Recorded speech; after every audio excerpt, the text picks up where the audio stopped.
ये कुछ फिगर्स हैं। मेरी 110 से ज़्यादा गिटहब पर रिपॉजिटरीज़ हैं, 80 से ज़्यादा मैंने वेबसाइट्स बनाई हुई हैं अभी तक, मेरे 30 से ज़्यादा क्लाइंट्स हैं और वो 15 से ज़्यादा कंट्रीज़ से हैं। तो ये कुछ फिगर्स थी। उसके अलावा आज का एजेंडा क्या होगा, ठीक है? आज हम क्या सीखेंगे? तो हम सीखेंगे आज के फुल स्टैक डेवलपमेंट क्या होती है, आपको कैसे सीखनी है, मैंने कैसे सीखी थी, रिसोर्सेज कौन सी यूज़ करनी है, सीखना कैसे है, कहाँ से सीखना है, कहाँ से नहीं सीखना, ट्रेंड्स जो कि वेब डेवलपमेंट में आजकल नए-नए आ रहे हैं, जैसे चैट जीपीटी हो गया और भी बहुत सारी चीज़ें, वेब 3.0 आ रही है, मेटावर्स का कॉन्सेप्ट आ रहा है। तो ये भी थोड़ी-सी देख लेंगे कि ट्रेंड्स कौन से हैं और उनको भी कैसे आप हैंड टू हैंड सीख सकते हैं साथ-साथ। और फ्रीलांसिंग क्या होती है और लास्ट में हम इंशाल्लाह जो भी आपके क्वेश्चंस हों, आप काइंडली नोट कर लीजिएगा, लास्ट में हम थोड़ा टाइम रख लेंगे, उसमें क्वेश्चंस कवर कर लेंगे आपके, ठीक है? तो स्टार्ट करते हैं।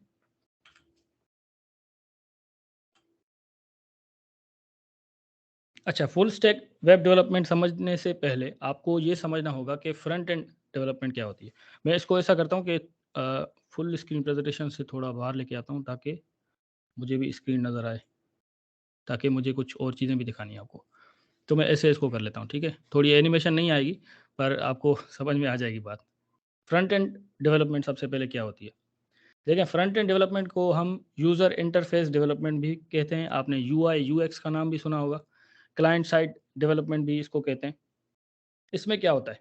इसमें आपके पास एक स्क्रीन होती है, screen that the user interacts with. For example मेरे पास अभी ये सामने ये कैनवा खुली हुई है, ठीक है? इस पर ही मैंने प्रेज़ेंटेशन बनाई है और मेरे सामने जो भी स्क्रीन है, इसको मैं कहता हूँ यूज़र इंटरफ़ेस। यूज़र इंटरफ़ेस मतलब जिससे यूज़र के सामने जो इंटरफ़ेस है, जिससे वो इंटरैक्ट कर रहा है, उसको कहते हैं हम यूज़र इंटरफ़ेस। तो ये जो भी स्क्रीन है सारी आपके सामने, जो भी ये शेयर का बटन है, प्रेज़ेंट का है, मेरी पिक्चर लगी हुई है, यहाँ पर होम लिखा हुआ है, ऊपर ये सारी चीज़ें आ रही हैं, ठीक है? नीचे प्रेज़ेंटेशंस आ रही हैं, तो इसको हम कहते हैं यूज़र इंटरफ़ेस। इस इंटरफ़ेस को जो भी बनाता है, उसको हम कहते हैं फ्रंट एंड डेवलपर, ठीक है? और इस पूरे प्रोसेस को हम कहते हैं फ्रंट एंड डेवलपमेंट, ठीक है? तो आसान भाषा में मैंने समझा दिया है कि फ्रंट एंड डेवलपमेंट क्या होती है, ठीक है? अच्छा, एग्ज़ाम्पल इसके फाइवर, फूड पांडा या कोई भी चीज़ आप वेबसाइट पर, अगर ब्राउज़र पर कोई भी चीज़ आप सर्च कर रहे हैं, for example Fiverr dot com open कर लेते हैं। तो अभी ये मैंने फाइवर ओपन कर लिया और मेरे सामने जो भी चीज़ें आ रही हैं, ये सारी इसको मैं कहूँगा यूज़र इंटरफ़ेस। ये जो फ्रंट एंड है, इसको मैं फ्रंट एंड भी कह सकता हूँ, ठीक है? लैंग्वेज में।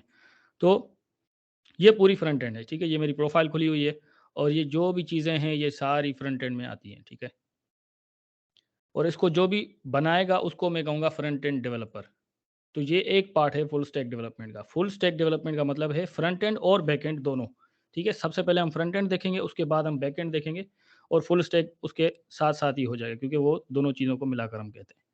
अच्छा, front end developer converts design into front end code using HTML, CSS and JavaScript, ठीक है? अच्छा, इस चीज़ों को बनाने के लिए, इस सारे जो भी आपके सामने जो इंटरफ़ेस है, इसको बनाने के लिए 3 चीज़ें यूज़ होती हैं। एचटीएमएल, जिसको हम हाइपर टेक्स्ट मार्कअप लैंग्वेज कहते हैं, सीएसएस जिसको हम कैस्केडिंग स्टाइल शीट कहते हैं, एंड जावास्क्रिप्ट, ठीक है? एचटीएमएल और सीएसएस प्रोग्रामिंग लैंग्वेजेज़ नहीं है। इसको आप कह सकते हैं कि स्ट्रक्चरिंग लैंग्वेजेज़ या इस तरह का आप कुछ कह सकते हैं, ठीक है? पर ये प्रोग्रामिंग लैंग्वेजेज़ नहीं है। कुछ लोग एचटीएमएल को प्रोग्रामिंग लैंग्वेज कहते हैं, ठीक है? जावास्क्रिप्ट प्रोग्रामिंग लैंग्वेज होती है। अच्छा, एचटीएमएल क्यों यूज़ होती है? HTML is used for structuring and content. इसका मतलब ये है कि जो भी चीज़ें आप यहाँ पर कंटेंट जो देख देख रहे हैं, फॉर एग्ज़ाम्पल यहाँ पर होम लिखा हुआ है, फाइल लिखा हुआ है, फ्रंट एंड डेवलपमेंट लिखा हुआ है, यहाँ पर कुछ चीज़ें लिखी हुई हैं। जो भी आप कंटेंट देख रहे हैं यहाँ पर, वो बनता है एचटीएमएल के थ्रू, ठीक है? एचटीएमएल क्या बेसिक टैग्स होते हैं। फॉर एग्ज़ाम्पल यहाँ पर मैंने लिखा H1 अगर, तो यहाँ पर ये चीज़ उसके अंदर मैं लिखता हूँ फाइल, तो यहाँ पर एक फाइल लिखा हुआ आ जाएगा, ठीक है? उसकी कोई भी स्टाइलिंग नहीं होगी, सिंपल वो चीज़ होगी, ठीक है? अभी मैं प्रैक्टिकल में नहीं जा रहा, क्योंकि ये जो है वो थोड़ा-सा थ्योरेटिकल चीज़ है। प्रैक्टिकल में अगर जाऊँगा तो टाइम बहुत लग जाएगा, इसीलिए मैंने आपको कॉन्सेप्ट क्लियर कर लें, ठीक है? और उसके बाद मैं आपको रोड मैप भी बताऊँगा आपने सीखना कैसे है, ठीक है? तो उसमें ये सारी चीज़ें आप सीख जाएँगे, कैसे आपको एचटीएमएल कैसे सीखनी है, सीएसएस क्या होती है वगैरह-वगैरह। अच्छा, सीएसएस क्या होती है? सीएसएस यूज़ होती है स्टाइलिंग के लिए। फॉर एग्ज़ाम्पल यहाँ पर जैसे फाइल लिखा हुआ है, तो इसका बैकग्राउंड देख रहे हैं, मैं जब माउस इसके ऊपर लेके जा रहा हूँ तो ये चेंज हो रहा है, ठीक है? इससे पहले भी इसका कलर आप देखें, व्हाइट कलर है, ठीक है इसका। इसका देखें ग्रे कलर है पहले, होवर कर रहा हूँ तो व्हाइट हो रहा है, ठीक है? तो ये जो भी स्टाइलिंग है इसकी, इसका फ़ॉन्ट साइज़, ये कितनी बड़ी कितना बड़ा फ़ॉन्ट है, ये देखें बड़ा है, ये छोटा है। तो ये सारी चीज़ें CSS के थ्रू आप स्टाइल करते हैं, ठीक है? इसको हम कहते हैं स्टाइलिंग और इसका नाम भी यही है, कैस्केडिंग स्टाइल शीट, ठीक है? अच्छा, उसके अलावा जावास्क्रिप्ट क्या है?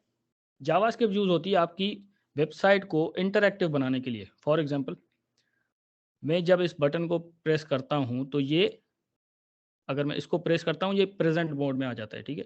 तो ये मैंने इसके साथ इंटरैक्ट किया। कुछ वेबसाइट ऐसी होती हैं जिसमें आप इंटरैक्ट नहीं कर सकते, ठीक है? फाइवर पर फॉर एग्ज़ाम्पल मैंने यहाँ पर क्लिक किया तो ये पॉपअप आ गया, ठीक है? तो ये जो फ़ंक्शनैलिटी है, ये देखें, ये एरो भी वहाँ पर ऊपर घूम रहा है, ठीक है? तो ये जो फ़ंक्शनैलिटी है, ये हम जावास्क्रिप्ट के थ्रू इसमें ऐड करते हैं, ठीक है? जावास्क्रिप्ट इसके लिए यूज़ होती है। अच्छा, और इसके अलावा आप क्या सीख सकते हैं फ्रंट एंड में? ये चीज़ें हैं जो मैंने लिखी हैं, ये आपको फ्रंट एंड डेवलपमेंट करने के लिए फॉर एग्ज़ाम्पल अगर ये चीज़ें जिसको आती हैं, उसको हम कहते हैं कि ये फ्रंट एंड डेवलपर है। मतलब ये फ्रंट एंड की वेबसाइट्स बना सकता है। अच्छा, उसके अलावा जावास्क्रिप्ट फ्रेमवर्क्स होते हैं, ठीक है? फ्रेमवर्क्स क्या होता है कि जैसे ये नाम आपने सुने हुए होंगे, react JS, Vue JS, angular JS, क्योंकि तकरीबन लोग जो हैं मेरे ख्याल से वो यहाँ पर जो फुल स्टैक देखकर नाम पहुँचे हैं यहाँ पर, तो उनको थोड़ा-सा पता होगा कि ये चीज़ें क्या हैं। अगर किसी को नहीं भी पता तो वो टेंशन ना ले, इंशाल्लाह उसको at the end of this session समझ में सारी चीज़ें आ जाएँगी, ठीक है? फिर भी अगर नहीं आती तो आप मुझसे पूछ भी सकते हैं। अच्छा, जावास्क्रिप्ट फ्रेमवर्क्स इसमें क्या होता है? फॉर एग्ज़ाम्पल, अगर मैं ये फंक्शनैलिटी ऐड करने के लिए यहाँ पर देखता हूँ मेरा कोई मैसेज वगैरह तो नहीं आया। ओके। फॉर एग्ज़ाम्पल ये फंक्शनैलिटी मैंने ऐड की, ये जो मैं क्लिक कर रहा हूँ तो नीचे पॉपअप आ रहा है।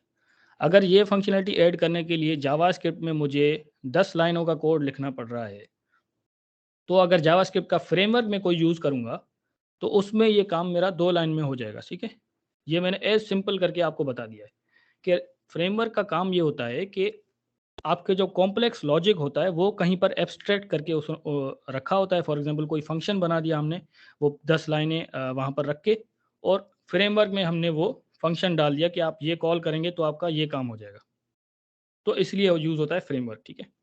React JS, Vue JS, angular JS और अभी एक और आया है स्वेल्ट जेएस। तो ये सारे फ्रेमवर्क्स जावास्क्रिप्ट के फ्रेमवर्क्स हैं। ऐसे ही बहुत सारी और लैंग्वेजेस के फ्रेमवर्क्स हैं। आपने सुना होगा जेंगो, फ्लास्क, ये पाइथन के फ्रेमवर्क्स हैं। और आपने सुना हुआ होगा लारावेल, ये पीएचपी का फ्रेमवर्क है, ठीक है? तो बहुत सारे फ्रेमवर्क हैं, जैसे आपने सुना होगा स्प्रिंग, ये जावा का फ्रेमवर्क है, ठीक है? तो ये डिफरेंट फ्रेमवर्क्स होते हैं प्रोग्रामिंग लैंग्वेजेस के। तो ये सारी चीज़ें फ्रंट एंड डेवलपमेंट में आती हैं। उम्मीद है कि आपको समझ आ गया होगा, ठीक है? अगर आपका कोई क्वेश्चन है आप लिख लें, इंशाल्लाह एट द एंड हम आपके क्वेश्चंस ले लेंगे। अच्छा, आगे चलते हैं। Back and development. Back and development क्या होती है? बैक एंड डेवलपमेंट को हम एपीआई डेवलपमेंट भी कहते हैं, ठीक है? एपीआई मतलब एप्लीकेशन प्रोग्रामिंग इंटरफेस, और इसको हम सर्वर साइड डेवलपमेंट भी कहते हैं, और फ्रंट एंड को हम क्लाइंट साइड डेवलपमेंट भी कहते हैं, ठीक है?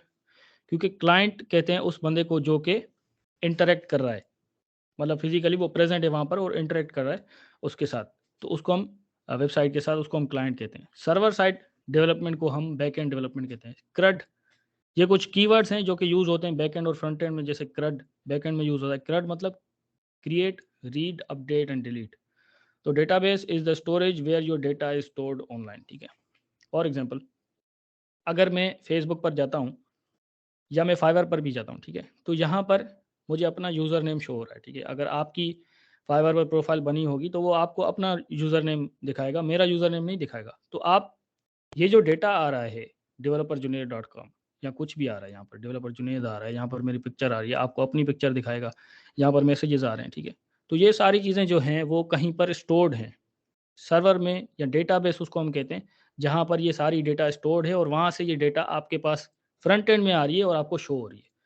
अच्छा, फ्रंट एंड में डेटा कहाँ से आ रही है? जब आप कोड लिखते हैं तो आपके पास एक चीज़ होती है एपीआई। फॉर एग्जांपल आपके पास एपीआई है https:// कुछ भी करके .com, google.com/ और कोई वहाँ पर लिखा हुआ है एंड पॉइंट, उसको हम कहते हैं रेस्ट एपीआई।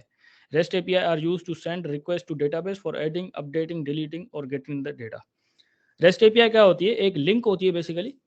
उसका काम ये होता है कि वो डेटाबेस से डेटा या तो लेके आएगी, या तो डेटाबेस में डेटा डाल के आएगी, या डिलीट करेगी, या अपडेट करेगी। वो बैकएंड, वो जो कोड होता है एपीआई का, कि अगर ये एंड पॉइंट आ जाए, कॉल हो जाए तो आप डेटा डिलीट कर लें, ये हो जाए तो आप ऐड कर लें, अपडेट कर लें, तो वो बैक एंड डेवलपर का काम होता है बेसिकली वो एपीआई बनाना, वो लिंक बनाना, रेस्ट एपीआई जिसको हम कहते हैं, उस लिंक के पीछे कोड होता है। वो कोड जो होते हैं वो बैक एंड डेवलपर लिखता है। उस कोड में क्या होता है, आप लिखते हैं कि फॉर एग्जांपल आपको कोई चीज़ चाहिए, कोई टू डू लिस्ट की एप्लीकेशन आप बना रहे हैं और उसमें आपने 2, 3, 4, 5 टू डू ऐड कर दिए हैं और एक बटन क्लिक होता है, फॉर एग्जांपल यहाँ से कोई बटन क्लिक होता है तो आपका डेटाबेस से वो टू डू डिलीट हो जाता है। तो वो जो काम होगा वो डायरेक्ट आप फ्रंट एंड से नहीं कर सकते, क्योंकि फ्रंट एंड डायरेक्ट डेटाबेस से इंटरेक्ट नहीं करता, बैक एंड डेटाबेस से इंटरेक्ट करता है और फ्रंट एंड जो है वो एपीआई से इंटरेक्ट करता है उससे बैकएंड से, ठीक है? तो ऐसे ये प्रोसेस होता है, थ्री स्टेप प्रोसेस होता है। फ्रंट एंड बैकएंड से इंटरेक्ट करेगा, बैकएंड डेटाबेस से इंटरेक्ट करेगा, फिर डेटाबेस बैकएंड से इंटरेक्ट करेगा और बैकएंड फ्रंट एंड से इंटरेक्ट करेगा, ठीक है? तो ऐसे ये काम होता है और इसमें कुछ मेथड्स यूज़ होते हैं, जिनको हम कहते हैं HTTP methods, get, post, put और डिलीट, ठीक है? पुट कहते हैं अपडेट, पैच भी अपडेट को ही कहते हैं, ठीक है? ये कुछ कीवर्ड्स हैं। Backend developer develops REST APIs to interact with the database, ठीक है? ये मैंने आपको बता दिया। CRUD क्या होता है, create, read, update, delete. Technologies कौन सी यूज़ होती हैं, जैसे मैंने आपको बताया था कि फ्रंट एंड में कुछ टेक्नोलॉजीज यूज़ होती हैं, जैसे कि HTML, CSS, जावास्क्रिप्ट, या अगर आप फ्रेमवर्क यूज़ कर रहे हैं तो रिएक्ट, ठीक है? ऐसे ही आपकी ऐसे ही आपकी जो है बैकएंड में भी चीज़ें यूज़ होती हैं। उसको मैं आपको बता देता हूँ, वो है नोड जेएस, ये आपने नाम सुने हुए होंगे। Node JS, express JS, Django, Laravel मैंने आपको बताया भी। ये क्या है, ये बैक एंड फ्रेमवर्क्स हैं। नोड जेएस क्या है? नोड जेएस है एक रन टाइम इन्वायरमेंट। लोग इसको प्रोग्रामिंग लैंग्वेज करके यूज़ कर रहे होते हैं कि मुझे नोड जेएस प्रोग्रामिंग लैंग्वेज आती है। नोड जेएस कोई प्रोग्रामिंग लैंग्वेज नहीं है। नोड जेएस एक रन टाइम इन्वायरमेंट है। अच्छा, रन टाइम इन्वायरमेंट क्या होता है? अब बहुत सारी टेक्निकल चीज़ें आपको अ, ज़हन में आ रही होंगी अभी कि रन टाइम एनवायरनमेंट क्या होता है, ये क्या होता है, तो आपको सारी चीज़ें इंशाल्लाह क्लियर हो जाएँगी। अच्छा, रन टाइम एनवायरनमेंट का मतलब ये है कि जहाँ पर आपकी प्रोग्रामिंग लैंग्वेज रन हो। फॉर एग्ज़ाम्पल ये जो ब्राउज़र है ना, पूरा ब्राउज़र, गूगल ओपन करता हूँ या कुछ भी करता हूँ, तो ये जो ब्राउज़र है ये रन टाइम एनवायरनमेंट है, जहाँ पर आपकी एचटीएमएल, सीएसएस और जावास्क्रिप्ट रन हो रही हैं, ठीक है? तो इसको आप ऐसे देख लें जैसे जावा अगर किसी ने पढ़ी हो, तो जावा में एक चीज़ होती है JRE, उसको हम कहते हैं जावा रन टाइम एनवायरनमेंट, ठीक है? तो वो आप जब तक इंस्टॉल नहीं करेंगे तो आप जावा को रन नहीं कर सकते अपने किसी भी सिस्टम पर। ऐसे ही वेबसाइट को रन करने के लिए आपके पास रन टाइम एनवायरनमेंट होना चाहिए। वेबसाइट को वेबसाइट ही इसीलिए कहते हैं क्योंकि वो वेब ब्राउज़र पर रन होती है, ठीक है? तो वेब ब्राउज़र जो है वो वेबसाइट का रन टाइम एनवायरनमेंट है। उसमें आप जावास्क्रिप्ट, एचटीएमएल और सीएसएस चला सकते हैं, ठीक है? ऐसे ही बैकएंड पर क्योंकि कुछ होता ही नहीं है, बैकएंड आपकी यहाँ पर तो विज़िबल नहीं होती, तो उसका रन टाइम एनवायरनमेंट जो है वो नोड जेएस होता है। जैसे जावा का रन टाइम एनवायरनमेंट JRE होता है, जावा रन टाइम एनवायरनमेंट, ऐसे ही जावास्क्रिप्ट का जो रन टाइम एनवायरनमेंट होता है वो नोड जेएस होता है। ऐसे ही पाइथन का भी रन टाइम एनवायरनमेंट होता है, ठीक है? वो पहले आप इंस्टॉल करते हैं, उसके बाद आपके पास पाइथन रन होता है। तो ये है नोड जेएस, ठीक है? और एक्सप्रेस जेएस जो है वो बेसिकली जावास्क्रिप्ट का फ्रेमवर्क है। जैसे रिएक्ट जेएस जावास्क्रिप्ट का फ्रेमवर्क है फ्रंट एंड का, ऐसे ही बैक एंड का फ्रेमवर्क है एक्सप्रेस जेएस, जो कि आप जावास्क्रिप्ट के साथ यूज़ करते हैं ताकि आप बैक एंड को ईज़िली बना सकें। वैसे आपको थोड़े, जैसे मैंने आपको बताया था, फ्रेमवर्क के सिवा आपको ज़्यादा टाइम लगेगा, ज़्यादा एफर्ट लगेगी, ज़्यादा कोड लगेगा कोई कोई भी चीज़ करने के लिए। अगर आप फ्रेमवर्क यूज़ करेंगे तो आपको कम टाइम लगेगा, कम कोड लगेगा और आपका एफिशिएंटली टास्क वो परफॉर्म हो जाएगा। ऐसे ही कुछ और लैंग्वेजेस के हैं, जैसे पाइथन है, उसका जेंगो है, जैसे पीएचपी है, उसका लारावेल है, ठीक है? अच्छा, फॉर एग्ज़ाम्पल अगर आपने फ्रंट एंड सीख ली, ठीक है? अच्छा, मैं बहुत आगे चला गया शायद। ये रहा, आपने फ्रंट एंड सीख ली, तो आपके पास यहाँ तक तो आपको वो चीज़ें जो कि सीखनी ही सीखनी है। एचटीएमएल आपको लाज़मी सीखनी है, सीएसएस आपको लाज़मी सीखनी है, जावास्क्रिप्ट आपको लाज़मी सीखनी है। उसके बाद आपके पास चॉइसेस हैं, आप रिएक्ट सीखें या व्यू सीखें या एंगुलर सीखें, ठीक है? बैकएंड का क्या है? बैकएंड में आपको यहाँ पर कोई भी कंपल्सरी चीज़ नहीं है पहले, एट द स्टार्ट, ठीक है? आप आप इनमें से चूज़ कर सकते हैं कि आपको क्या सीखना है। आप या तो एक्सप्रेस जेएस सीखें, अगर आपको जावास्क्रिप्ट की तरफ जाना है, ठीक है? या तो आप जेंगो सीख सकते हैं, या तो आप पीएचपी सीख सकते हैं। इन सबको यूज़ करके आप बैकएंड बना सकते हैं, रेस्ट एपीआईज़ बना सकते हैं, ठीक है? जैसे मैंने आपको बताया था कि रेस्ट एपीआईज़ जो है वो यूज़ होती हैं डेटा को लाने और वापस डेटाबेस में डालने के लिए। अच्छा, डेटाबेसेस क्या होते हैं? डेटाबेस मैंने आपको बताया कि जहाँ पर डेटा स्टोर होती है, तो बहुत सारे डेटाबेस हैं, आपने नाम सुना होंगे। नो एसक्यूएल आपने सुना होगा और एसक्यूएल सुना होगा। एसक्यूएल और नो एसक्यूएल में फ़र्क देख लेते हैं। एसक्यूएल डेटाबेसेस वो होते हैं जिसमें डेटा जो है वो टेबल, रोज़, कॉलम इस फॉर्म में स्टोर होती है, ठीक है? उसको आप फिर कॉल करने के जो मेथड्स हैं वो भी डिफरेंट हैं। आपको क्वेरीज़ लिखनी पड़ती हैं, for example select this from this table और इस तरह की, ठीक है? नो एसक्यूएल डेटाबेसेस वो होते हैं जो जहाँ पर डेटा जो है वो ऑब्जेक्ट्स की फॉर्म में स्टोर होता है, ठीक है? फॉर एग्ज़ाम्पल कर्ली ब्रेसेस करके उसके अंदर जो भी चीज़ें होंगी और वो कर्ली ब्रेसेस क्लोज़ करेंगे तो उसको हम ऑब्जेक्ट कहते हैं। तो नोएसक्यूएल डेटाबेस की कुछ एग्जांपल्स हैं यहाँ पर लिखे हुए, मोंगोडीबी यहाँ पर लिखा हुआ है, बाकी नहीं लिखे हुए, फाउनाडीबी भी है, फायरबेस भी है, बहुत सारे बेसेस हैं। एसक्यूएल के भी बहुत सारे डेटाबेस हैं, यहाँ पर पोस्टग्रेएसक्यूएल लिखा हुआ है और इसके अलावा आपका मायएसक्यूएल डेटाबेस भी इसी में आता है और भी बहुत सारे डेटाबेसेस हैं, ठीक है? तो बैकएंड उम्मीद है आपको समझ आ गई होगी। अब चलते हैं हम जो हमारा टॉपिक है फुल स्टैक डेवलपमेंट का। अच्छा, ये सारी हमने फ्रंट एंड और बैक एंड देखा तो फुल स्टैक हमारा कवर हो गया, क्योंकि फुल स्टैक मैंने आपको बताया था कि क्या है, front end plus back end is equal to full stack, ठीक है? तो फुल स्टैक कोई अलग से चीज़ नहीं है। अगर आपने फ्रंट एंड सीख ली, आपने बैक एंड सीख ली, आप पूरा सॉल्यूशन बना सकते हैं, आप फुल स्टैक डेवलपर हैं, ठीक है? Client and server side development, ये दोनों चीज़ें जिसमें होती हैं उसको हम कहते हैं फुल स्टैक डेवलपमेंट, ठीक है? A developer who develops both front end back end of the website is called a full stack developer, ठीक है?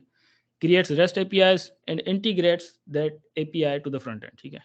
तो इसको हम कहते हैं, जैसे मैंने आपको बताया कि बैक एंड में आप एपीआईज बनाते हैं और फ्रंट एंड में आप क्लाइंट साइड का जो भी यूज़र इंटरफेस है वो बनाते हैं, और उस उन दोनों को अगर आपने इंटीग्रेट कर लिया और वो दोनों चीज़ें भी आप ही ने बनाई हैं, तो आप बेसिकली फुल स्टैक डेवलपर हैं, ठीक है?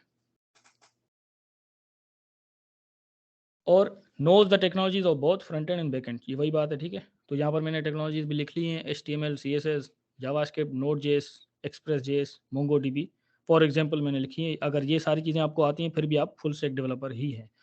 अच्छा, और क्या होता है कि टेक स्टैक्स, ये आपने नाम सुना होगा, टेक्नोलॉजी स्टैक्स इनको कहते हैं। आपने नाम सुना होगा MERN stack, MEAN stack, Jam stack, PERN stack, और भी बहुत सारे हैं, लैम्प स्टैक, अभी तो बहुत सारे और भी आ गए हैं। तो अभी तो मेम स्टैक भी आ गया है। तो मर्न स्टैक क्या होता है? बेसिकली ये जो भी चीज़ें हैं ना, ये पूरी स्टैक, इस सबको मिला के आपकी जो टेक्नोलॉजीज़ हैं वो फुल स्टैक की टेक्नोलॉजीज़ बनेंगी। फॉर एग्ज़ाम्पल एम मतलब मोंगोडीबी, ई मतलब एक्सप्रेस जेएस, आर मतलब रिएक्ट जेएस और एन मतलब नोड जेएस।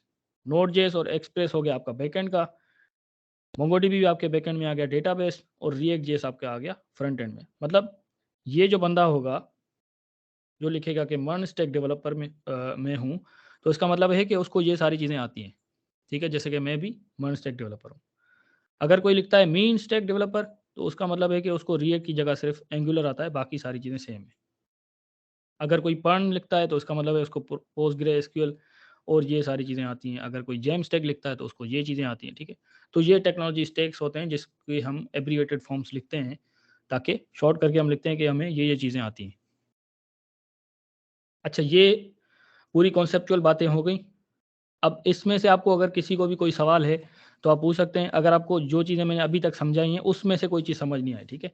बाकी जो चीज़ें सीखना कैसे है, कहाँ से सीखना है, वो हमारे ये आगे मैंने स्लाइड्स बनाई हुई हैं, यहाँ पर मैं आपको बताऊँगा कैसे और कहाँ से सीखना है। अगर आपको कोई क्वेश्चन है किसी को, तो आप अभी पूछ सकते हैं। मैं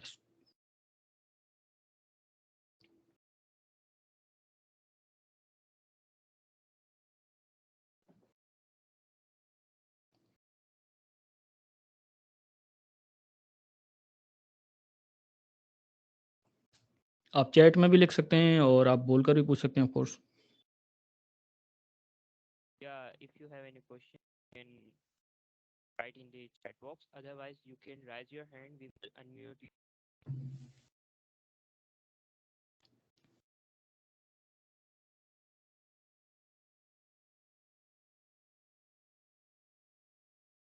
Can I just unmute you?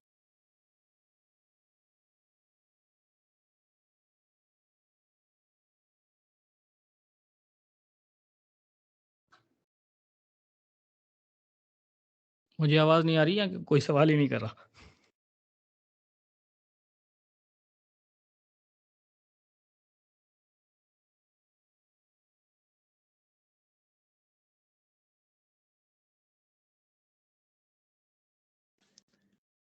मैंने आपको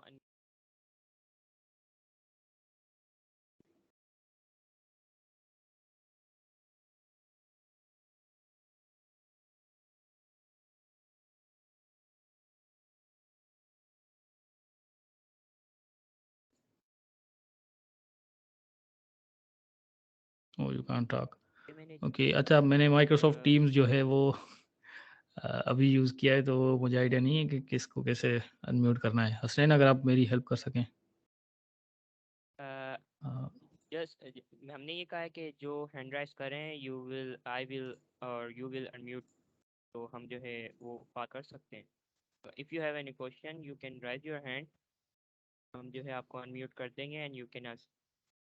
हमने जो है जिनके हैंड राइज हैं हमने उनको अनम्यूट किया हुआ है। You can open your mic and ask the question. Sir अस्सलाम वालेकुम। वालेकुम अस्सलाम। सर ये डेटाबेस जो है हम बैक एंड पे जो यूज़ करते हैं, तो डेटाबेस की जो क्यूरीज वगैरह रन करने के लिए कोई डेटाबेस को यानी वो भी लैंग्वेज होनी चाहिए, एसक्यूएल वगैरह ऐसी? अगर आप एसक्यूएल डेटाबेस की बात कर रहे हैं, अगर आप वो इम्प्लीमेंट करना चाह रहे हैं, तो ऑफ कोर्स आपको एसक्यूएल आनी चाहिए। उसके ज़रिए ही आप इंटरैक्ट कर सकेंगे उस डेटाबेस से। अदरवाइज़ अगर आप नो एसक्यूएल सीख रहे हैं, नो एसक्यूएल डेटाबेस यूज़ कर रहे हैं, मोंगोडीबी वगैरह, तो उसके कुछ मेथड्स हैं वो आपको आने चाहिए। पर वो आपको अगर कोई फ्रंट एंड फ्रेमवर्क आता है, तो उससे भी आप उससे इंटीग्रेट कर सकते हैं। या आप अगर आपको एक्सप्रेस जेएस आती है, तो उसके फंक्शंस अगर आपको आते हैं, तो आप कर सकते हैं। बाकी अगर आप एसक्यूएल की बात करें, तो यस, आपको एसक्यूएल आनी चाहिए उसके लिए। Thank you sir.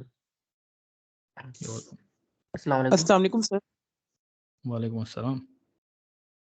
अच्छा सर, मैंने ये पूछना था फ्रेमवर्क का, ज़रा बताइएगा सर दोबारा से।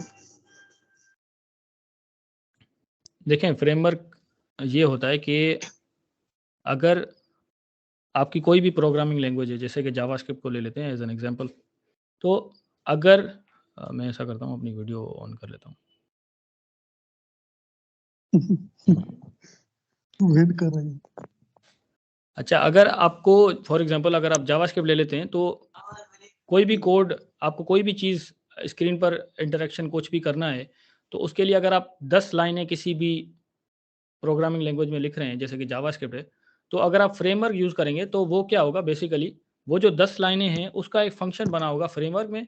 और वो फ्रेमवर्क में आप क्या कर रहे होंगे, अगर आप फ्रेमवर्क यूज़ कर रहे हैं, तो आपको सिर्फ़ वो फंक्शन कॉल करना है एक लाइन में, तो आपका वो 10 लाइनों का काम हो जाएगा। बेसिकली ये बिल्कुल सिंपल डेफिनेशन फ्रेमवर्क की ये है कि आपकी जो प्रोग्रामिंग लैंग्वेज है, उसको ईज़ी करके वो एक फंक्शन बना देता है, और आपको सिंपल वो फंक्शन कॉल करने होते हैं। आपको वो थ्योरी में जाने की ज़रूरत नहीं है कि इसके पीछे क्या कोड है, और वो मैं पूरा लिखूँ तो ये काम हो। आपके पास फंक्शन बना होता है, सिंपल आप उसको कॉल करें और आपकी वो काम हो जाएगा। तो ये बेसिकली सिंपली एक फ्रेमवर्क होता है। जी sir, thank you so much sir. You are welcome. अस्सलाम वालेकुम। वालेकुम अस्सलाम। जी मेरा नाम अदनान है और मैं कॉमस्टार्टक से हूँ। मैं खुद अपनी गूगल डेवलपमेंट स्टूडेंट टीम का टेक्निकल मेंबर हूँ as a front end developer. तो मेरा ये क्वेश्चन है कि मुझे HTML CSS जावास्क्रिप्ट आती है। रिसेंटली मैंने अभी रिएक्ट सीखना स्टार्ट किए। अब मैं ट्यूटोरियल से तो बना लेता हूँ चीज़ें, लेकिन अगर मुझे कोई एक फॉर एग्जांपल क्लाइंट दे देता है कि यार मुझे एक ये डिज़ाइन इम्प्लीमेंट करके दो, तो वो डिज़ाइन मुझसे इम्प्लीमेंट नहीं होता। तो मैं चाहता हूँ कि आप मुझे बताएं कि ये ट्यूटोरियल हेल्प से निकल के मैं कैसे डॉक्यूमेंटेशन पे आ सकूँ, ताकि मतलब ये चीज़ मैं सीख सकूँ। इस बारे में मुझे बताएं कि कैसे आपने ये चीज़ कवर की थी। अच्छा, देखें, ये जो आप अभी क्वेश्चन पूछ रहे हैं ना, ये वैसे पूरा स्लाइड्स में मैंने आगे पूरा रखा हुआ है कि आपको सीखना कैसे और आपको प्रैक्टिस करनी है, और आगे आप कैसे इस काबिल बनेंगे कि आप वो प्रोजेक्ट्स वगैरह सारी चीज़ें कर पाएंगे। पर फिर भी मैं आपने क्योंकि क्वेश्चन किया, तो मैं आंसर कर लेता हूँ कि प्रैक्टिस आपकी जितनी ज़्यादा होगी ना, तो जैसे मैंने आपको बताया कि मैंने 80 से ज़्यादा वेबसाइट्स बनाए, तभी मैं वो वेबसाइट बना सकता हूँ। क्योंकि अब बहुत कम चांसेस हैं कि क्लाइंट मुझे कोई ऐसी चीज़ देगा जो मैंने पहले नहीं की हुई होगी, ठीक है? तो इसीलिए वो मैं शायद ना बना पाऊँ अगर, पर उसको भी मैं बना लूँगा, क्योंकि मैंने इतनी सारी चीज़ें की हुई हैं कि मैं उनको यूज़ करके वो चीज़ कर सकता हूँ। फॉर एग्ज़ाम्पल, अगर मैंने प्रैक्टिस नहीं की हुई, सिर्फ़ ट्यूटोरियल ही देख रहा हूँ और कोई प्रैक्टिस नहीं है मेरी, मैंने वेबसाइट्स नहीं बनाई हुई, तो मैं डिज़ाइन को कन्वर्ट कर भी नहीं सकता। आप जितनी ज़्यादा वेब डेवलपमेंट में प्रैक्टिस करेंगे उतने ज़्यादा आप मास्टर बनते जाएंगे इस चीज़ के, ठीक है। आपका अगर हाथ सेट होगा कि for example e commerce website भी आपने बनाई है, आपकी वैरायटी होगी आपके पास, आपने ई कॉमर्स वेबसाइट भी बनाई है, आपने फूड की वेबसाइट भी बनाई है, जो ज़्यादातर वेबसाइट बनती है, आपने सोशल मीडिया की वेबसाइट्स भी बनाई हैं, सोशल मीडिया प्लेटफॉर्म्स वगैरह। तो आपकी, क्योंकि आपने इतनी सारी वेबसाइट्स बनाई हुई होंगी, आपकी इतनी ज़्यादा प्रैक्टिस हुई होगी, तो आपके लिए डिज़ाइन को कन्वर्ट करना कोई मसले की बात नहीं होगी। आप जितनी ज़्यादा डिज़ाइन्स को कन्वर्ट करेंगे, उतनी ज़्यादा डिज़ाइन्स को आप कन्वर्ट कर पाएँगे इन फ्यूचर। तो सिंपली पुट, प्रैक्टिस आपको करनी होगी ज़्यादा से ज़्यादा। जितने ज़्यादा प्रोजेक्ट्स बनाएँगे, उतने ज़्यादा आप आगे चांसेस होंगे कि वो डिज़ाइन आप कन्वर्ट कर पाएँ। अच्छा, एक और क्वेश्चन भी मेरा है बैकएंड पे, क्योंकि मेरा थोड़ा-सा बैकएंड का भी एक्सपीरियंस है। मैंने पीएचपी से किया था ना बैकएंड पे थोड़ा-सा काम।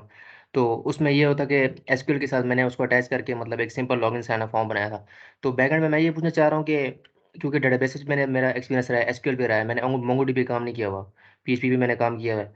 तो बैकएंड पे एज़ अ मतलब फुल स्टैक डेवलपर, क्योंकि फुल स्टैक में काफ़ी चीज़ें कवर होती हैं। तो एपीआईज़ जो है ना वो बनाना इंपॉर्टेंट है या एपीआईज़ टेस्टिंग, उसके बारे में ये मैं पूछना चाह रहा हूँ? क्योंकि हमारा गोल फुल स्टैक ही है। नहीं, आप ये पूछना चाह रहे हैं कि टेस्टिंग की तरफ जाऊँ या बैकएंड की तरफ जाऊँ? नहीं, मैं ये पूछ रहा हूँ कि as a full stack developer जब मैं फ्रंट एंड कर लूँ और बैक एंड भी कर लूँ, तो बैक एंड में मुझे एपीआईज़ को सिर्फ़ मतलब यूज़ करना आना चाहिए या एपीआईज़ मुझे बनानी भी आनी चाहिए? और टेस्टिंग ये मैं पूछना चाह रहा हूँ। अच्छा, देखें, बैकएंड डेवलपर होता ही वो है जो वे एपीआईज़ बनाता है, ठीक है? यूज़ तो फ्रंट एंड डेवलपर करता है एपीआईज़ को। टेस्टर वो होता है, टेस्टर एक अलग फील्ड है पूरी। टेस्टिंग की तरफ आप जाएँगे अगर, तो वो एक बहुत बड़ी फील्ड है टेस्टिंग की। अगर बहुत सारी बड़ी कंपनीज़ होती हैं जो टेस्टर अलग से रखती हैं, हायर करती हैं। बट ये होता है कि अगर आप यूनिट टेस्टिंग वगैरह ये सारी चीज़ें तो बैकएंड डेवलपर खुद ही कर लेता है। अगर आप सिर्फ टेस्ट कर रहे हैं बैकएंड की एपीआईज़ को, तो आप बैकएंड डेवलपर नहीं है। आप बैकएंड टेस्टर कह सकते हैं अपने आप को। तो ये बैकएंड डेवलपमेंट एक अलग चीज़ है, उसमें आप एपीआईज़ बनाते हैं। अगर आप बना रहे हैं तो आप बैकएंड डेवलपर हैं। तो बेहतर ये, मैं सजेस्ट ये करूँगा कि आप फुल स्टैक डेवलपर अगर हैं, वो आप कहलाएँगे ही तभी जब आप एपीआईज़ बना रहे हैं और उसको यूज़ भी कर रहे हैं, इंटीग्रेट भी कर रहे हैं, यूज़ भी कर रहे हैं और थोड़ी बहुत टेस्टिंग भी कर रहे हैं। यूनिट टेस्टिंग तो एटलीस्ट आप कर लें। यूनिट टेस्टिंग मतलब आप खुद टेस्ट कर रहे हैं सारी चीज़ों को, क्लिक करके और ये सारी चीज़ें। अभी तो बहुत सारे टूल्स भी आ गए हैं। एक टूल है, मुझे याद नहीं आ रहा सही से। चलिए वो मैं आपको बता दूँगा टूल आगे। तो बहुत सारे ऑटोमेटेड टूल्स हैं, वो आपकी यूनिट टेस्टिंग खुद ही कर लेते हैं। फॉर एग्ज़ाम्पल अगर आप उसको वेबसाइट बनाकर और इसकी लिंक दे दें ना, वो खुद क्लिक कर के, साइप्रेस टूल का नाम है। तो वो क्लिक कर के आपकी सारी यूनिट टेस्टिंग और वो इंटीग्रेशन टेस्टिंग भी कर लेता है। तो ये इसका आंसर होगा। और एक लास्ट क्वेश्चन है, जिस तरह आपने स्टैक्स के बारे में बात की है, क्योंकि मेरा शौक है वेब की तरफ ना, तो ये सारे स्टैक्स के बारे में मुझे पता है। अब आप क्या कहते हैं कि हमें मल्टीपल स्टैक्स पे काम आना चाहिए या एक स्टैक को जो है मास्टर करें वो सबसे बेहतर है? यार डिपेंड करता है कि आपका गोल क्या है। अगर आप किसी कंपनी में जाना चाह रहे हैं, फॉर एग्ज़ाम्पल जैसे हमारे पास सॉफ्टवेयर हाउस जो नाम वाले हैं वो तो यही है, सिस्टम्स लिमिटेड हो गया या और डेव फोलियो वगैरह करके। तो फोलियो 3 पता नहीं ऐसा कुछ नाम है। तो बहुत सारे सॉफ्टवेयर हाउसेज़ हैं, आप डिपेंड करता है अगर आप कंपनी में जॉब करना चाह रहे हैं, तो डिपेंड नहीं तो मैटर नहीं करता अगर आपको डिफरेंट स्टैक्स आ रहे हैं, क्योंकि वहाँ पर आपको काम उसी स्टैक में करना है जो कंपनी आपको स्टैक देना चाह रही है। तो बेहतर ये है कि अगर आप किसी कंपनी स्पेसिफिक जा रहे हैं तो आप वही स्टैक में मास्टर करें, क्योंकि वो कंपनी आपको उसी स्टैक पे हायर करेगी। बाकी अगर आप फ्रीलांसर हैं, जैसे कि मैं फ्रीलांसर हूँ, तो मुझे मल्टीपल स्टैक आते हैं। ये आपकी स्ट्रेंथ है एक हिसाब से, आपकी डाइवर्सिटी है, क्योंकि आपके पास बहुत सारे क्लाइंट्स आएँगे। आपके पास वर्न स्टैक का भी आएगा, आपके पास मीन स्टैक का भी आएगा, जेम स्टैक का भी आएगा। बहुत सारे क्लाइंट्स मेरे पास आए हैं, व्यूजेस का भी क्लाइंट आता है, कभी-कभी पीएचपी का आता है। पीएचपी पर मेरा काम नहीं है, वो क्योंकि एक अलग डायरेक्शन हो जाती है। पर एटलीस्ट आपके जो स्टैक है ना, फॉर एग्ज़ाम्पल आप मर्न स्टैक और मीन स्टैक और अभी स्वेल्ट आया, वो भी आप यूज़ करना सीख जाएँ और व्यूजेस, क्योंकि थोड़ा-सा ही डिफरेंट होता है, इतना ज़्यादा डिफरेंस नहीं होता। तो अगर आप फ्रीलांसिंग की तरफ जा रहे हैं तो बेहतर ये है कि आपको मल्टीपल चीज़ें आनी चाहिए, ठीक है? अगर आप किसी कंपनी स्पेसिफिक जा रहे हैं तो आपको एक स्टैक होना चाहिए, मेरे हिसाब से।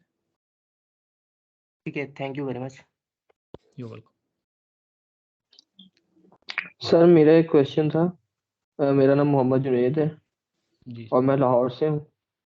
तो मेरा क्वेश्चन ये था कि जब हम वेबसाइट डेवलप कर रहे होते हैं तो उसके लिए हमें यूआई यूएक्स भी चाहिए होता है उसका।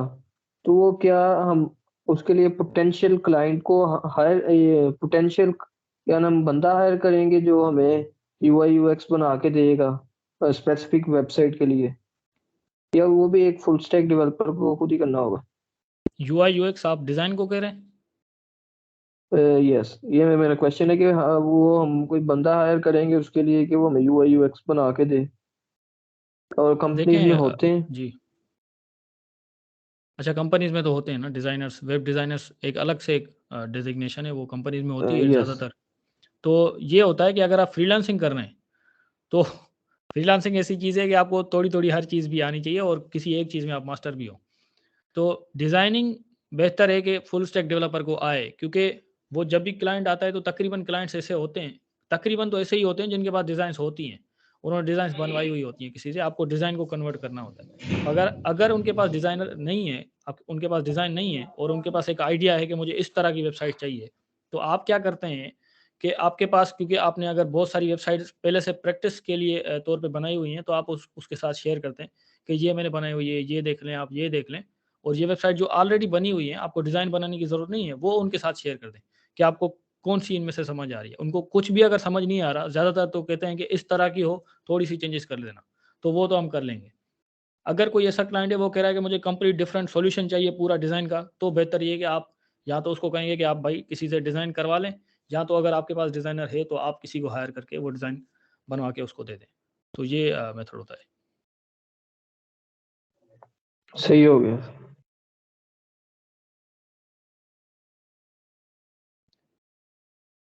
अच्छा, मेरे ख्याल से अभी हेलो क्वेश्चंस को थोड़ा-सा पॉज़ कर लें, क्योंकि सारा टाइम क्वेश्चन में ना चला जाए। तो थोड़ा-सा आगे एक मेरा बढ़ते हैं, क्वेश्चन। रोड मैप वगैरह देख लेते हैं और उसके बाद दोबारा फिर क्वेश्चंस पर इंशाल्लाह आएँगे, ठीक है? ओके।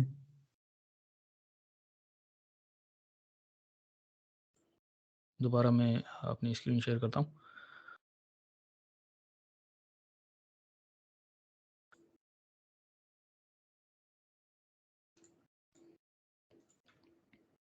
अच्छा, स्क्रीन नज़र आ रही है आपको?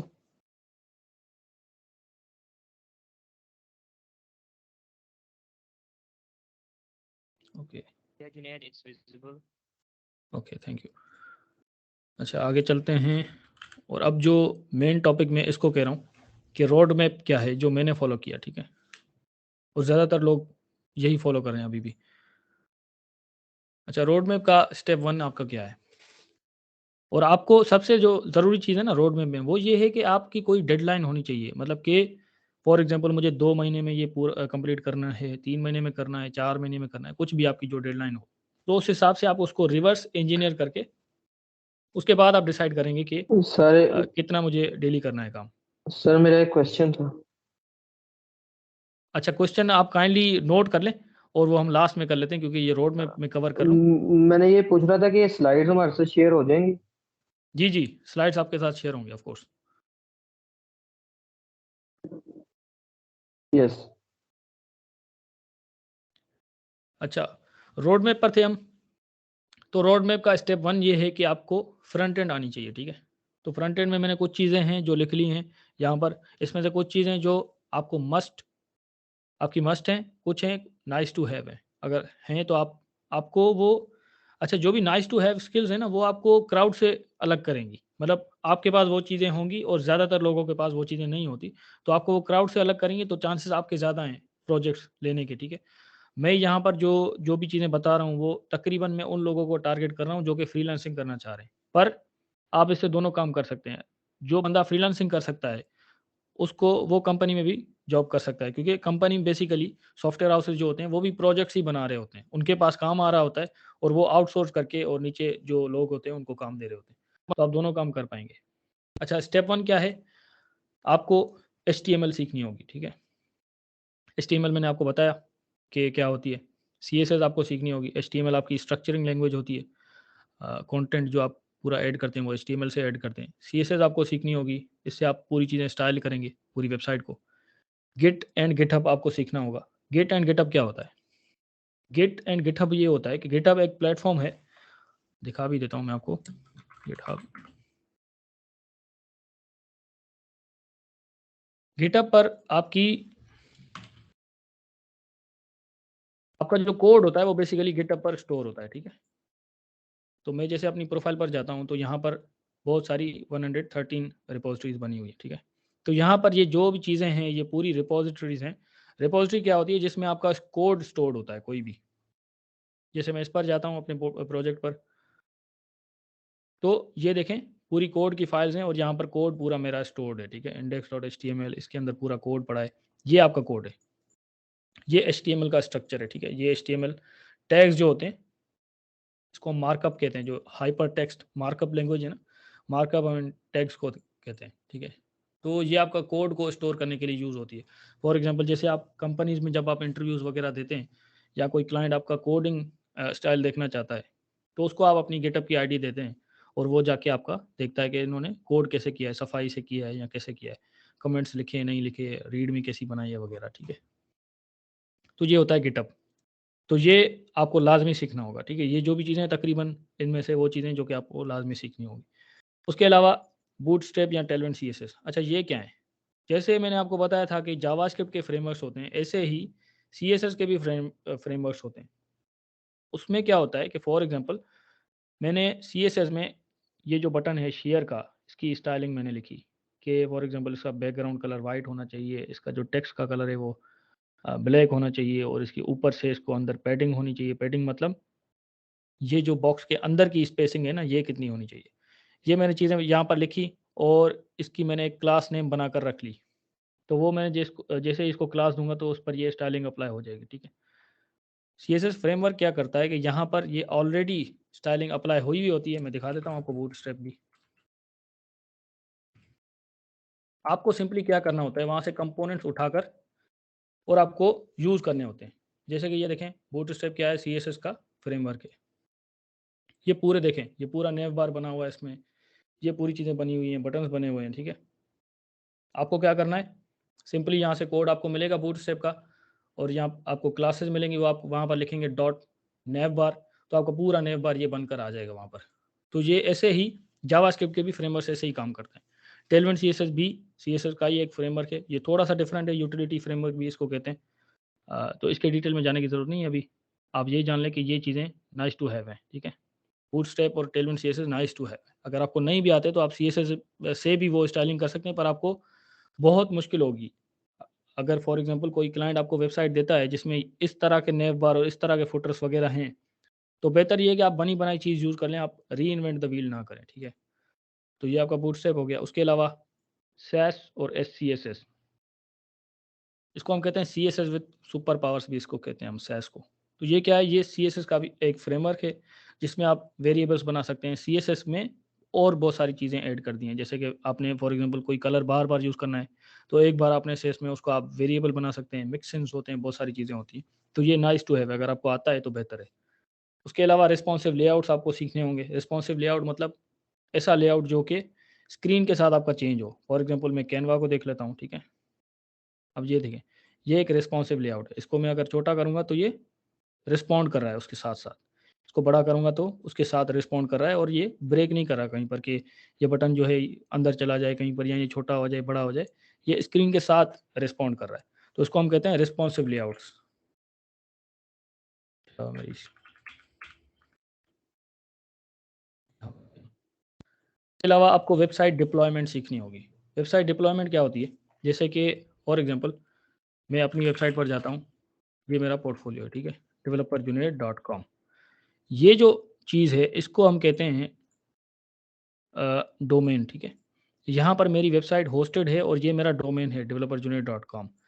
तो वेबसाइट डिप्लॉयमेंट का मतलब ये है कि कोई भी कोड आपने लोकली लिखा है उसको आप ऑनलाइन कहीं पर होस्ट कर लेते हैं किसी डोमेन पर और कोई भी बंदा उसको व्यू कर सकता है। अगर आप अपने पास अभी ये लिखेंगे तो आपके पास भी ये चीज़ें, ये मेरी वेबसाइट शो हो जाएगी, ठीक है। तो इसको हम कहते हैं वेबसाइट डिप्लॉयमेंट। तो इसके लिए बहुत सारे चीज़ें यूज़ होती हैं। सर्ज यूज़ होता है, फायरबेस यूज़ होता है, नेटलिफाई यूज़ होता है, वर्सेल यूज़ होता है, ठीक है।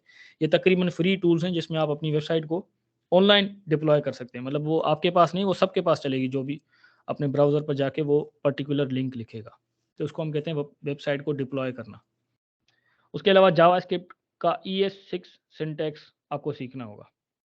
ES6, अभी तो ES7 भी आ गया। ES6 सिंटैक्स में बहुत जावास्क्रिप्ट है, उसके अलावा बहुत सारी चीज़ें हैं, जैसे एरो फंक्शंस हैं, प्रोमिसेस हैं, एसिंक अवेट वगैरह है। तो ये आप जैसे ही लिखेंगे तो आपको सारी चीज़ें वहाँ पर मिल जाएँगी, ठीक है। अभी ये रोड मैप है, आगे मैंने रिसोर्सेज भी बताएँ कि कहाँ-कहाँ से ये सारी चीज़ें सीखनी है, ठीक है। आपको ये स्लाइड्स मिल जाएँगी, ठीक है। उसके अलावा डायनामिक वेबसाइट्स आपको बनानी आनी चाहिए। ये स्टेप 1 है पूरा। ये मतलब आपको फ्रंट एंड की मैं बता रहा हूँ कि फ्रंट एंड में आपको क्या क्या सीखना है। तो ये पूरी आप नोट कर लें भले, और आपको स्लाइड भी मिल जाएंगी, नोट करने की भी ज़रूरत नहीं है, अभी आप समझें भले। डायनेमिक वेबसाइट का मतलब होता है जहाँ पर कंटेंट चेंज होता रहता है। जैसे कि आपका फॉर एग्जांपल आपका फेसबुक है, ठीक है? फेसबुक में कंटिन्यूअसली कंटेंट चेंज होता रहता है। जैसे किसी ने लाइक किया पोस्ट को, तो आप कल उसको ओपन करेंगे तो शायद उसके लाइक्स ज़्यादा हों, ठीक है? कमेंट्स ज़्यादा हों, तो इसको हम कहते हैं डायनेमिक वेबसाइट, जिसमें कंटेंट चेंज होता रहता है। उसके अलावा आपको एनिमेशंस सीखनी सीखनी लाज़मी है बल्कि आजकल, क्योंकि एनिमेशन के सिवा कोई वेबसाइट बनवाता नहीं है। तो एनिमेशन आपको आनी चाहिए। एनिमेशन का आपको पता है, फॉर एग्जांपल इसको मैं अगर प्रेज़ेंट करूँ यहाँ पर, तो यहाँ पर ही आपको ये जो आ रही है, ये अभी जो हुआ, ये एनिमेशन थी, ठीक है? ये देखें, ये जो जा रही हैं और स्मूथ ट्रांज़िशन हो रही है, इसको हम कहते हैं एनिमेशन। तो ये आपको सीखनी होंगी कि कैसे करते हैं। सीएसएस के थ्रू भी कर सकते हैं, जावास्क्रिप्ट के थ्रू भी कर सकते हैं। उसके अलावा आपको डिज़ाइन फंडामेंटल्स आने चाहिए, ठीक है? मतलब मैं ये कहता हूँ कि डेवलपर जो है उसको डिज़ाइन आनी चाहिए, क्योंकि वो उसको फ़ायदा ही देगी। तो मतलब कभी आपको अगर कोई ऐसा क्लाइंट मिले जो आपको कहे कि थोड़ी बहुत डिज़ाइन आप इसको चेंज करें, इसकी डिज़ाइन चेंज करके और अपनी अपनी तरफ से आप इसको ऐसे कर लें और वैसे कर लें, तो अगर आपको डिज़ाइन नहीं आएगी तो आप उसको कहेंगे मुझे नहीं आता, आप किसी डिज़ाइनर से करवाएँ। तो वो एक इंप्रेशन अच्छा नहीं जाता कि आपने इतनी सारी वेबसाइट बनाई है, फिर भी आपको ये पता नहीं कि डिज़ाइन के फंडामेंटल्स क्या हैं। तो बेहतर ये है कि आप डिज़ाइन फंडामेंटल्स भी सीख लें, छोटा-सा कोर्स करके। वो भी बता दूँगा मैं आपको कि कैसे सीखना है, कहाँ से सीखना है। तो उसमें कलर, टाइपोग्राफी, व्हाइट स्पेस और भी बहुत सारी चीज़ें, कंट्रास्ट, ये सारी चीज़ें आती हैं, ठीक है? जीएफएक्स मेंटोर बहुत अच्छा सिखाते हैं डिज़ाइन का। आपने नाम सुना होगा। डिज़ाइन टूल्स, जिसके थ्रू हम डिज़ाइन करते हैं बेसिकली, तो उसमें एक टूल है फिग्मा, एडोब एक्सडी और भी बहुत सारे हैं, स्केच है। तो उसके थ्रू आप डिज़ाइन भी कर सकते हैं। एडोब इलस्ट्रेटर को भी यूज़ करते हैं कुछ लोग। उसके अलावा आपको रिएक्ट जेएस सीखनी होगी। अच्छा, मैं क्योंकि एक react JS MERN stack developer हूँ और रिएक्ट डेवलपर हूँ, तो इसीलिए मैंने यहाँ पर रिएक्ट जेएस लिखा है, पर आप यहाँ पर कुछ भी चूज़ कर सकते हैं। आप एंगुलर जेएस कर सकते हैं, आप स्वेल्ट जेएस कर सकते हैं, आप व्यू जेएस कर सकते हैं, पर मैं रिएक्ट, क्योंकि यहाँ पर मैंने क्या बताया कि रोड मैप आई फॉलोड, जो मैंने फॉलो किया मैं वो आपको बता रहा हूँ, ठीक है? तो अपने एक्सपीरियंस क्योंकि मैं यहाँ पर शेयर करने आया हूँ। अच्छा, रिएक्ट जेएस में आपको रिडक्स सीखना होगा, राउटर सीखना होगा, हुक्स कैसे काम करते हैं, एपीआई इंटीग्रेशन कैसे होती है, तो ये सारी चीज़ें आपको रिएक्ट में सीखनी होगी। उसके अलावा आप मटीरियल यूआई या चक्रा यूआई या भी बहुत सारी और भी चीज़ें हैं, बल्मा सीएसएस, तो ये क्या हैं? ये आपके फ्रेमवर्क्स हैं। अ, तो इसमें क्या होता है, इसमें भी जैसे बूटस्ट्रैप में था, कंपोनेंट्स बने हुए थे, पर इसमें फ़र्क ये है कि सिर्फ सीएसएस नहीं होती, इसमें जावास्क्रिप्ट और बहुत सारी चीज़ें यूज़ हो रही होती हैं, ठीक है? मैं यहाँ पर लिखता हूँ एमयूआई, ठीक है? तो ये है मटेरियल यूआई और ये देखें, यहाँ पर पूरा कैलेंडर बना हुआ है, यहाँ पर पूरा ये स्केल बना हुआ है टेम्परेचर का, ये आपके टॉगल बटन्स बने हुए हैं, ठीक है? ये जो सारी चीज़ें हैं, ये एक्टिव, इनएक्टिव सारी चीज़ें बनी हुई है, ठीक है? तो ये कंपोनेंट्स बने हुए होते हैं इसमें। इसमें आपको रिएक्ट जेएस का इसका कोड भी मिल जाएगा, जावास्क्रिप्ट का भी मिल जाएगा, एचटीएमएल, सीएसएस सब कुछ मिल जाएगा। इसको सिंपली आपने यहाँ से उठाना है और वहाँ पर जाके पेस्ट करना है और आपके पास ये चीज़ चल जाएगी, ठीक है? तो इसको हम कहते हैं फ्रेमवर्क्स, ठीक है? Design frameworks. अच्छा, आगे चलते हैं। तो ये आपको अगर आप करते हैं डेली, फॉर एग्ज़ाम्पल अगर आप 2 से 3 से 4 घंटे, 3 से 4 घंटे अगर आप डेली देते हैं, तो इंशाल्लाह ये आपका 3 महीने में आप ये कंप्लीट कर सकते हैं। ये सारी चीज़ें आप सीख सकते हैं, ठीक है? कहाँ से सीखनी है मैं आपको बताता हूँ, क्योंकि कुछ लोग जैसे भाई ने बात की कि ट्यूटोरियल हेल में फँस जाते हैं, मतलब वो सिर्फ़ सीखते ही रहते हैं, तो और वो प्रैक्टिकली उसको इम्प्लीमेंट नहीं करते। तो उससे आपको बचना है और आपको ये 3 महीने में या आपको लिखना है कि इस तारीख को मैं इसको कंप्लीट करूँगा इंशाल्लाह। तो ऐसे ही आप काम कर सकते हैं, क्योंकि डिसिप्लिन के सिवा आप ये चीज़ें नहीं सीख सकते, सेल्फ डिसिप्लिन के सिवा। क्योंकि कोई और तो होगा नहीं जो आपको कहे कि ये चीज़ें सीखो। अच्छा, फ्रंट एंड आपकी, ये आपने सारी चीज़ें सीख ली तो आपकी फ्रंट एंड कंप्लीट हो गई, ठीक है? तो अब मैं आपको फ्रंट एंड डेवलपर कह सकता हूँ अगर आपने ये सारी चीज़ें सीख ली हैं, ठीक है? और फ्रंट एंड आपकी इंशाल्लाह ये 3 महीने में आपकी चीज़ें कंप्लीट हो जाएँगी। अच्छा, चलते हैं स्टेप 2 की तरफ। फ्रंट एंड आपने सीख लिया, आप फ्रंट एंड डेवलपर बन गए। अब आपको अगर बैक एंड डेवलपर बनना है, तो फुल स्टैक डेवलपर अगर आपको बनना है, तो आपको बैक एंड भी आनी चाहिए, ठीक है? कुछ सॉफ्टवेयर या कुछ सॉल्यूशंस ऐसे हैं जो कि बैकएंड के सिवा भी आप फुल स्टैक डेवलपर बन सकते हैं। अगर आपको बैकएंड नहीं भी आती फिर भी आप फुल स्टैक डेवलपर बन सकते हैं। वो कैसे? फॉर एग्जांपल फायरबेस के थ्रू। फायरबेस एक ऐसा डेटाबेस है, मैं आपको दिखा देता हूँ इसकी वेबसाइट फायरबेस। फायरबेस क्या करता है कि जो भी बैकएंड का लॉजिक है उसको देखें, Firebase is an app development platform that helps you build and grow apps and games, users love backend Google trusted. अच्छा, ये इसने अपनी वो नहीं लिखी हुई यहाँ पर कि ये बेसिकली कैसे बनाते हैं, मैं आपको दिखा देता हूँ कंसोल।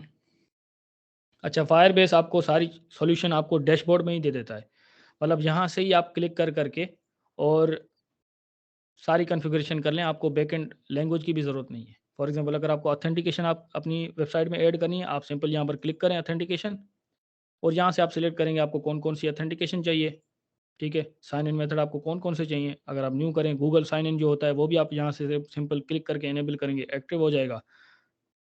और भी बहुत सारी चीज़ें, फेसबुक का आपको ऐड करना है, गिटहब का ऐड करना है, एप्पल, माइक्रोसॉफ्ट, कुछ भी आप ऐड कर सकते हैं यहाँ से सिंपल डैशबोर्ड से, ठीक है? और फ्रंट एंड में आपको क्या करना होगा, सिंपल इसको इंटीग्रेट करना होगा। एक फ़ाइल होगी, एक फंक्शन होगा, वो आप कॉल करेंगे। फॉर एग्जांपल फ्रंट एंड में आप जाके लिखेंगे फायरबेस डॉट ऐड, और उसमें आप जो भी चीज़ ऐड करना चाहते हैं वो लिखेंगे, तो ये जाके अपने डेटाबेस में ऐड कर लेगा, ठीक है? क्योंकि फायरबेस बेसिकली एक डेटाबेस है। इसके आपको फायर स्टोर जो है वो इसका डेटाबेस है, उसका नाम है। जैसे कि ये देखें, मैंने अमेज़न का क्लोन बनाया था, तो उसमें मैंने एक डेटाबेस यूज़ किया था। ये देखें, क्रिएट डेटाबेस करेंगे तो आपका डेटाबेस बन जाएगा। अच्छा, इसमें टाइम ना लग जाए, देखते हैं। अगर जल्दी से बन जाता है तो मैं आपको दिखा भी देता हूँ।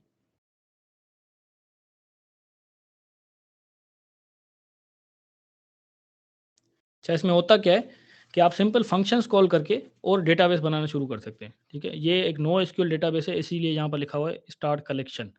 जैसे उसमें टेबल्स और रोज़ होती हैं एसक्यूएल में, इसमें कलेक्शंस होते हैं। मैंने शायद ऑब्जेक्ट्स के लिया था, पर ऑब्जेक्ट्स और कलेक्शन एक ही बात है। यहाँ पर आप सिंपल लिखेंगे कुछ भी, फॉर एग्जांपल यूज़र्स, और आपने नेक्स्ट किया, और यूज़र्स के अंदर आप यूज़र्स वगैरह ऐड कर लें 2-3। फॉर एग्जांपल नेम ऐड कर लेता हूँ मैं यूज़र का, जुनैद। तो सारा काम जो आप देख रहे हैं वो डैशबोर्ड पर हो रहा है डेटाबेस के। तो यहाँ से ही आप यूज़र्स का, आपकी अभी ये डेटाबेस बन गया। अगर सिंपल अभी आप उसमें जाएँगे अपनी वेबसाइट में, फ्रंट एंड में अभी आपने बैकएंड का कुछ भी नहीं लिखा, और वहाँ से आप सिंपल लिखेंगे कि यूज़र्स डॉट ऐड, और वहाँ पर आप कुछ भी लिख लें, नेम फॉर एग्जांपल हसनैन, या कुछ भी लिख लें, डेज़िग्नेशन वगैरह कुछ भी, ईमेल, तो सारी वहाँ से आप एंटर करेंगे कोई भी बटन, जावास्क्रिप्ट वहाँ पर यूज़ हो रही होगी, और वो क्या करेगा कि आपका जो डेटा है यहाँ पर ऐड कर देगा। तो फिर आपको अगर गेट करना होगा तो आप यूज़र्स डॉट गेट कॉल करेंगे तो आपके पास उसका नाम आ जाएगा, अगर आईडी आपने वहाँ पर लिख ली वो।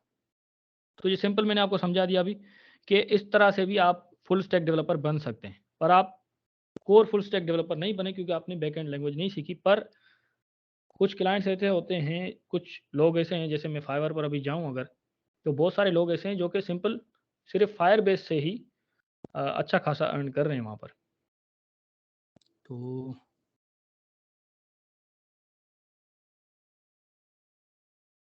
दिखा भी देता हूँ मैं, क्योंकि मैंने भी एक गिग बनाई हुई है फायर बेस के नाम से, फायर बेस, ठीक है? अच्छा, ये देखें, फायर बेस रिएक्ट लिख लेता हूँ। ये जो भी डेवलपर्स हैं ये फायर बेस को यूज़ करके आपकी वेबसाइट बना लेंगे, ठीक है? मतलब ये देखें, I build react JS web app using next JS react JS with fire base, ठीक है? मतलब इसमें कोई भी आपकी बैकएंड की लैंग्वेज यूज़ नहीं हो रही, पर आपका सिंपल ये देखें, react Redux Firebase web app, simple आपने फायरबेस यूज़ करके भी, क्योंकि काम आपको वही करना है। कुछ क्लाइंट्स ऐसे होते हैं वो सिर्फ ये कहते हैं कि हमें ये सॉल्यूशन बना के दो, आपकी मर्ज़ी कोई भी टेक्नोलॉजी यूज़ करो। तो उसको नहीं पता कि आप बैकएंड के लिए लैंग्वेज को यूज़ कर रहे हैं या नहीं कर रहे हैं, उसको सिर्फ अपना सॉल्यूशन बिल्ड चाहिए, ठीक है? तो उसके लिए आप फायरबेस यूज़ कर सकते हैं, और सिंपली 1 महीने में आप फायरबेस सीख जाएँगे। और क्योंकि 1 महीना ये और 3 महीने आपको ये पीछे फ्रंट एंड सीखते हुए हो गए, तो 4 महीने में आप फुल स्टैक डेवलपर एक हिसाब से बन गए, अगर आपने फायरबेस सीख लिया तो। उसके बाद आप एक एप्लीकेशन बना दें या बहुत सारी एप्लीकेशन बना दें। मैं कहता हूँ कि कम से कम भी आपकी एक टेक्नोलॉजी से रिलेटेड 20 वेबसाइट बनी हुई होनी चाहिए आपके पोर्टफोलियो में। तो उसके बाद आप जाके उस पे आपका हाथ सेट होता है और आप कोई 21वीं जो वेबसाइट है वो भी बना पाएँगे सही से। अच्छा, फायरबेस आपने सीख ली, आप 4 महीने में फुल स्टैक डेवलपर बन गए। पर अभी भी आप अगर कहते हैं कि मुझे बैकएंड सीखनी है, तो आप स्टेप 3 की तरफ जा सकते हैं और ज़्यादा मज़ीद सीख सकते हैं। या तो आप बेसिकली अगर आप फ्रंट एंड भी सीख गए ना, अगर आपने ये स्टेप 1 भी कंप्लीट कर लिया, तो भी आप जाके फ्रंट एंड डेवलपर की जॉब भी कर सकते हैं सॉफ्टवेयर हाउस में, और आप जो है रिमोट जॉब भी कर सकते हैं as a front end developer, और आप फ्रीलांसिंग भी कर सकते हैं as a front end developer, ठीक है। और अगर आपने ये सीख लिया फायरबेस, डेटाबेस, तो आप जो है तो भी आप फुल स्टैक डेवलपर की जॉब कर सकते हैं, पर कंपनी में शायद नहीं कर सकते। पर कुछ कंपनीज हैं, मेरा दोस्त भी था एक, वो एक ऑस्ट्रेलियन कंपनी में काम करता था, तो वो भी फायरबेस, वहाँ पर उसको सिर्फ रिएक्ट जेएस फ्रंट एंड और फायरबेस आता था, पर वो सैलरी जो है वो फुल स्टैक डेवलपर की ले रहा होता था, क्योंकि वो था तो फुल स्टैक डेवलपर ना। तो ऐसा भी होता है कभी कभी। फ्रीलांसिंग तो ऑब्वियसली आप कर सकते हैं, मैंने आपको बहुत सारी प्रोफाइल्स भी दिखाई जो कि फायरबेस को यूज़ करके फ्रीलांसिंग भी कर रहे हैं, तो ये भी आप कर सकते हैं। और मज़ीद अगर आपको ज़्यादा सीखना है, ऑफकोर्स जितना ज़्यादा आप सीखेंगे उतना आप वैल्यूएबल बनेंगे और उतनी ज़्यादा आपकी अर्निंग होगी, ठीक है। अगर आपका गोल ये है, तो आप स्टेप 3 में आप और ज़्यादा चीज़ें हैं वो सीख सकते हैं। 2 महीने आपको इसको सीखने में भी लगेंगे, ठीक है। मैं 2 महीने, 3 महीने, 1 महीना कैसे कह रहा हूँ? अपने एक्सपीरियंस से, ठीक है। मैंने सीखे हैं इतने टाइम में, इसीलिए मैं आपको बता रहा हूँ कि आप भी सीख सकते हैं। और भी बहुत सारे लोग हैं जिनको मैं गाइड भी कर रहा हूँ, तो वो भी सीख रहे हैं, ठीक है। तो ये कोई ऐसी चीज़ नहीं है जो कि इम्पॉसिबल है, और इसके लिए आपको कोई प्री रिक्विजिट की ज़रूरत नहीं है। आपको पहले से कुछ आने की ज़रूरत नहीं है। आप किसी भी फील्ड से हैं, किसी भी डिग्री में आपकी वो की हुई है, तो इट डज़न्ट मैटर, आप सीख सकते हैं ये चीज़ें। अच्छा, स्टेप 3 में आपको ऑथेंटिकेशन सीखनी होगी। जैसे मैंने आपको बताया फायरबेस के थ्रू आप कर सकते हैं। सिंपल आपको ड्रैग क्लिक करके टॉगल्स खोल के आप Google sign in, GitHub sign in, ये सारी चीज़ें ऐड कर सकते हैं। फॉर्म वैलिडेशन, फॉर्म हैंडलिंग आपको सीखनी होगी कि ये फॉर्म वैलिडेशन कैसे होती है, जो भी फॉर्म्स वगैरह फिल होते हैं। नोड जेएस आपको सीखनी होगी, मैंने आपको बताया नोड जेएस क्या होता है। रन टाइम एनवायरनमेंट है, उसकी कुछ थोड़ी बहुत चीज़ें होती हैं कॉन्फ़िगरेशन, वो आपको सीखनी होगी। एक्सप्रेस जेएस आपको सीखना होगा, ये बैकएंड का फ्रेमवर्क है। अच्छा, ये मैंने आपको वो मेथड बता रहा हूँ जो कि मैंने फॉलो किया, ठीक है। बाकी आपके पास बहुत सारी यहाँ पर डायरेक्शंस आती हैं। अगर आप पीएचपी की साइड जाना चाह रहे हैं तो बैकएंड आप पीएचपी के सीख सकते हैं, लारावेल सीख सकते हैं। अगर आप पाइथन की तरफ जाना चाह रहे हैं तो आप जेंगो सीख सकते हैं, फ्लास्क सीख सकते हैं, ठीक है। ऐसे आपके पास बहुत सारे ऑप्शन हैं। मैंने क्योंकि जावास्क्रिप्ट सीखी है तो मैं आपको वो बता रहा हूँ। तो नोड जेएस, एक्सप्रेस जेएस, उसके बाद आप सीखेंगे कि रेस्ट एपीआई कैसे बनती है नोड जेएस और एक्सप्रेस जेएस को यूज़ करते। उसके अलावा आपको मोंगोडीबी सीखना होगा एज अ डेटाबेस। उसके बाद क्योंकि जैसे फ्रंट एंड डिप्लॉय होता है ना, वैसे ही बैक एंड भी डिप्लॉय होता है। जैसे मैंने आपको बताया था ना, एक लिंक बनती है HTTPS या कुछ भी करके test.com/ कुछ भी एंड पॉइंट्स जो बनती हैं बेसिकली, वो आपकी कहीं पर होस्ट हो रही होती हैं, क्योंकि HTTPS जैसे मैंने कह दिया वो कहीं पर होस्टेड है। जैसे मैंने आपको अपनी वेबसाइट दिखाई, तो अगर ये है HTTPS developerjunior.com, तो ये कहीं पर होस्टेड है। ये मैंने इजी होस्ट पर होस्ट किया हुआ है, ठीक है। ये देखें, ऐसे ही बैकएंड भी होस्टेड होता है। उसकी लिंक को आप उठाकर फ्रंट एंड में ऐड करके और कॉल कर रहे होते हैं, तो आपके पास डेटा आ रहा होता है। तो हीरोकू जो है वो यूज़ होता है बैकएंड के डिप्लॉयमेंट के लिए, और भी बहुत सारे हैं, पर हीरोकू ज़्यादा यूज़ होता है, ठीक है। तो ये भी करने में, ये सारी चीज़ें आपको 2 महीने लग सकते हैं तकरीबन। उसके बाद आप अपने आप को कह सकते हैं कि मैं फुल स्टैक डेवलपर हूँ, ठीक है। देखिए फुल स्टैक, उसके बाद आप फुल स्टैक एप्लीकेशन बना सकते हैं यूजिंग मोंगोडीबी, एक्सप्रेस, रिएक्ट और नोड। और उसके बाद अपने आप को आप कह सकते हैं कि मैं एक मर्न स्टैक डेवलपर हूँ, और 6 महीने आपको लग सकते हैं इसको सीखने में, ठीक है। Now you are a full stack developer या मर्न स्टैक डेवलपर। अगर इससे आगे भी आप जाना चाहते हैं तो आप जा सकते हैं, जितना ज़्यादा आप सीखना चाहें जा सकते हैं। आईटी एक बहुत बड़ी फील्ड है, ठीक है, स्पेशली वेब डेवलपमेंट तो बहुत बड़ी है, और बहुत सारी नई चीज़ें आ रही होती हैं। तो वो जैसे कि मैं अभी चैट जीपीटी पर भी एक एप्लीकेशन बना रहा हूँ, तो बहुत सारी चीज़ें हैं। You can learn as much as you want, like Jamstack, LAMPstack, ETC, और भी बहुत सारी चीज़ें आप आगे सीख सकते हैं। साइड स्किल्स टू हैव या नाइस टू हैव कह लें इसको आप। तो ये कुछ चीज़ें हैं जो कि आपको क्राउड से अलग करेंगी। अगर इनमें से आपको ये सारी चीज़ें भी आती हैं ना, तो आप के चांसेस बहुत बढ़ जाएँगे। आप उस 10% में चले जाएँगे जो कि ये चीज़ें जानते हैं। क्योंकि बहुत कम लोग हैं जो कि इतना आगे जाते हैं। कुछ लोग स्टेप 1 पर रुक जाते हैं और फ्रंट एंड पर काम करना शुरू कर देते हैं। कुछ स्टेप 2 पर आके फायरबेस तक रह जाते हैं। कुछ स्टेप 3 पर भी आते हैं। कुछ जो हैं, बहुत कम लोग हैं जो स्टेप 4 पर जाते हैं और ये सारी साइड स्किल भी सीखते हैं उसके साथ। तो ये अगर आपको आती हैं तो आप क्राउड से थोड़ा अलग हो सकते हैं, मतलब आपके चांसेस बढ़ सकते हैं। अच्छा, इसमें क्या है? CI/CD। CI/CD क्या होता है? इसको हम कहते हैं continuous integration and continuous development. इसको आप डेवऑप्स भी कहते हैं कभी-कभी। डेवऑप्स आपने नाम सुना होगा, एक अलग से फील्ड है पूरी डेवऑप्स की, पर थोड़ी बहुत डेवऑप्स आपको आनी चाहिए। डेवऑप्स क्या होता है?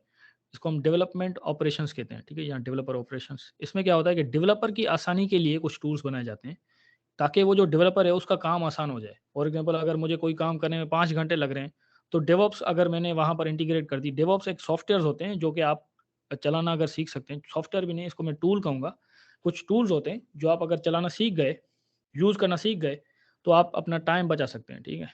फॉर एग्जांपल अगर मेरी वेबसाइट है, जैसे कि ये वेबसाइट है मेरी developerjunior.com, इसका कोड जो है मेरे पास लोकली पड़ा हुआ है।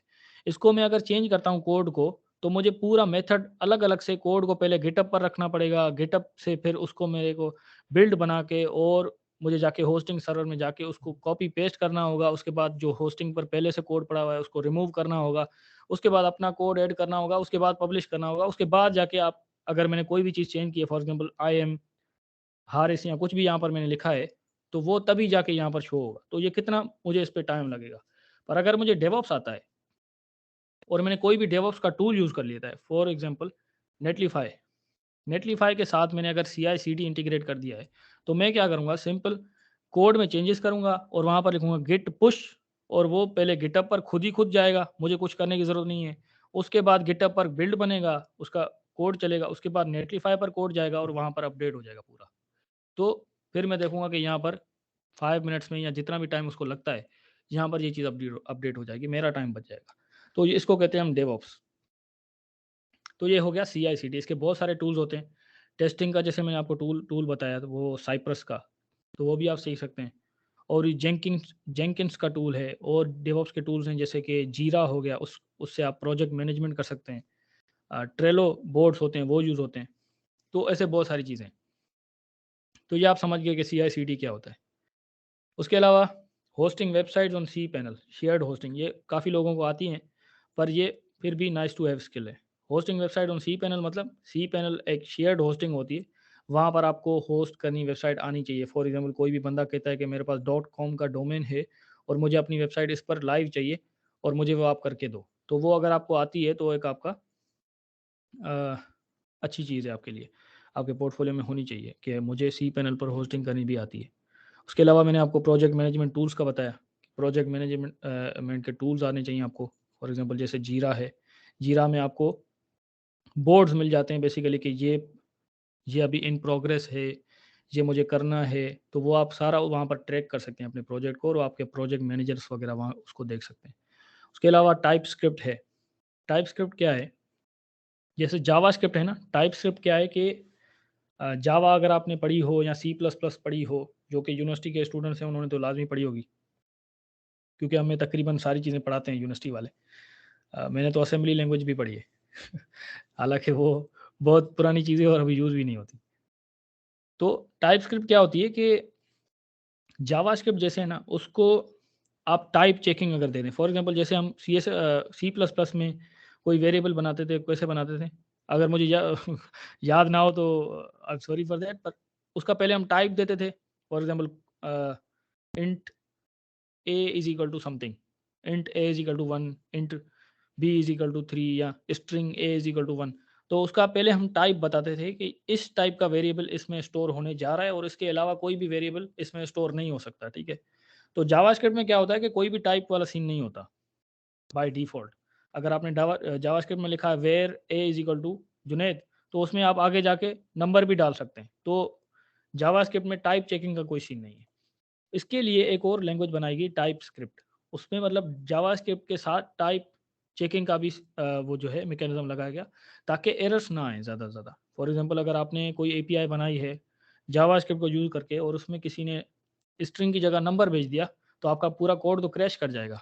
पर अगर आपके पास टाइपस्क्रिप्ट होगी, तो उसको वो वहीं पर एरर देगा कि आप ये चीज़ नहीं भेज सकते, काइंडली स्ट्रिंग भेजें, ठीक है।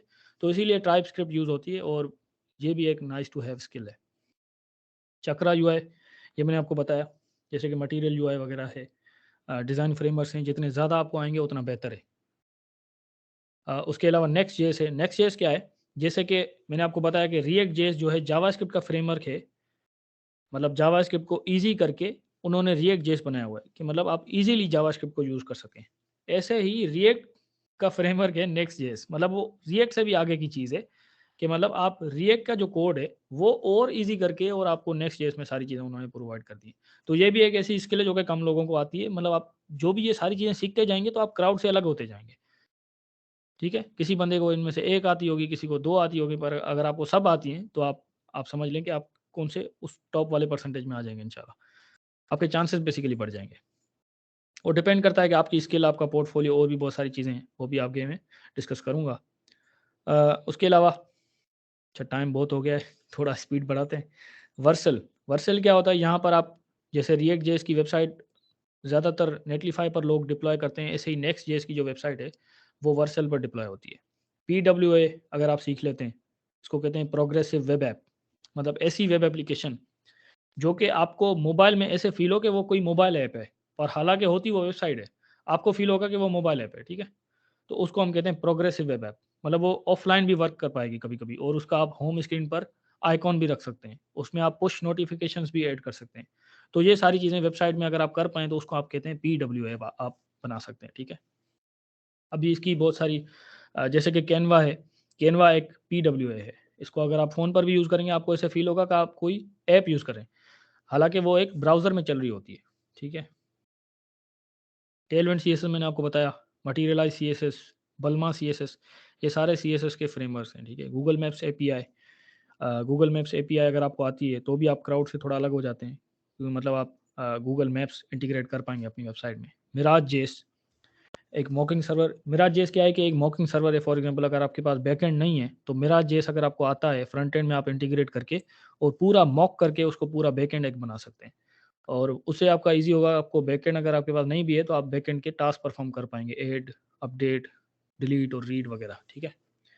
तो ये साइड स्किल्स अ, अगर आप सीख जाते हैं, तो these skills will separate you from the crowd, ठीक है? अब आगे चलते हैं। अच्छा, ये सारी चीज़ें मैंने आपको समझा दी कि क्या-क्या सीखना है और कौन सी स्किल्स हैं, कितने टाइम में आप सीख सकते हैं वगैरह-वगैरह। अब सीखनी कहाँ से है? यूट्यूब चैनल्स या रिसोर्सेज़ मैंने कुछ जो मैं फ़ॉलो करता हूँ, वो मैंने यहाँ पर मेंशन की हुई हैं। अगर आप वहाँ से सीखते हैं तो मैंने वहाँ से सीखा है और मुझे फ़ायदा हुआ है तो इंशाल्लाह आपको भी होगा।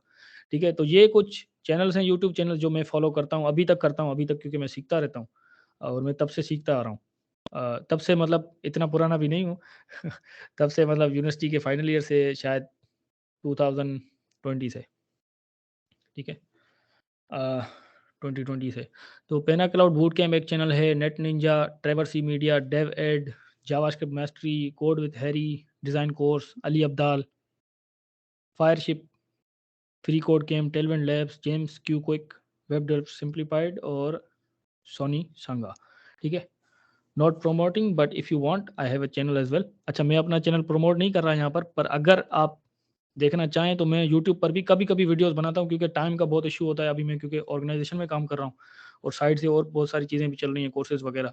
तो इसीलिए मुझे टाइम नहीं मिल पाता पर मैंने कोशिश की है कि जो मुझे आता है जैसे मैं अभी आपको सिखा रहा हूँ, तो ये वीडियो भी मैं यूट्यूब पर अपलोड करूँगा ज़रूर।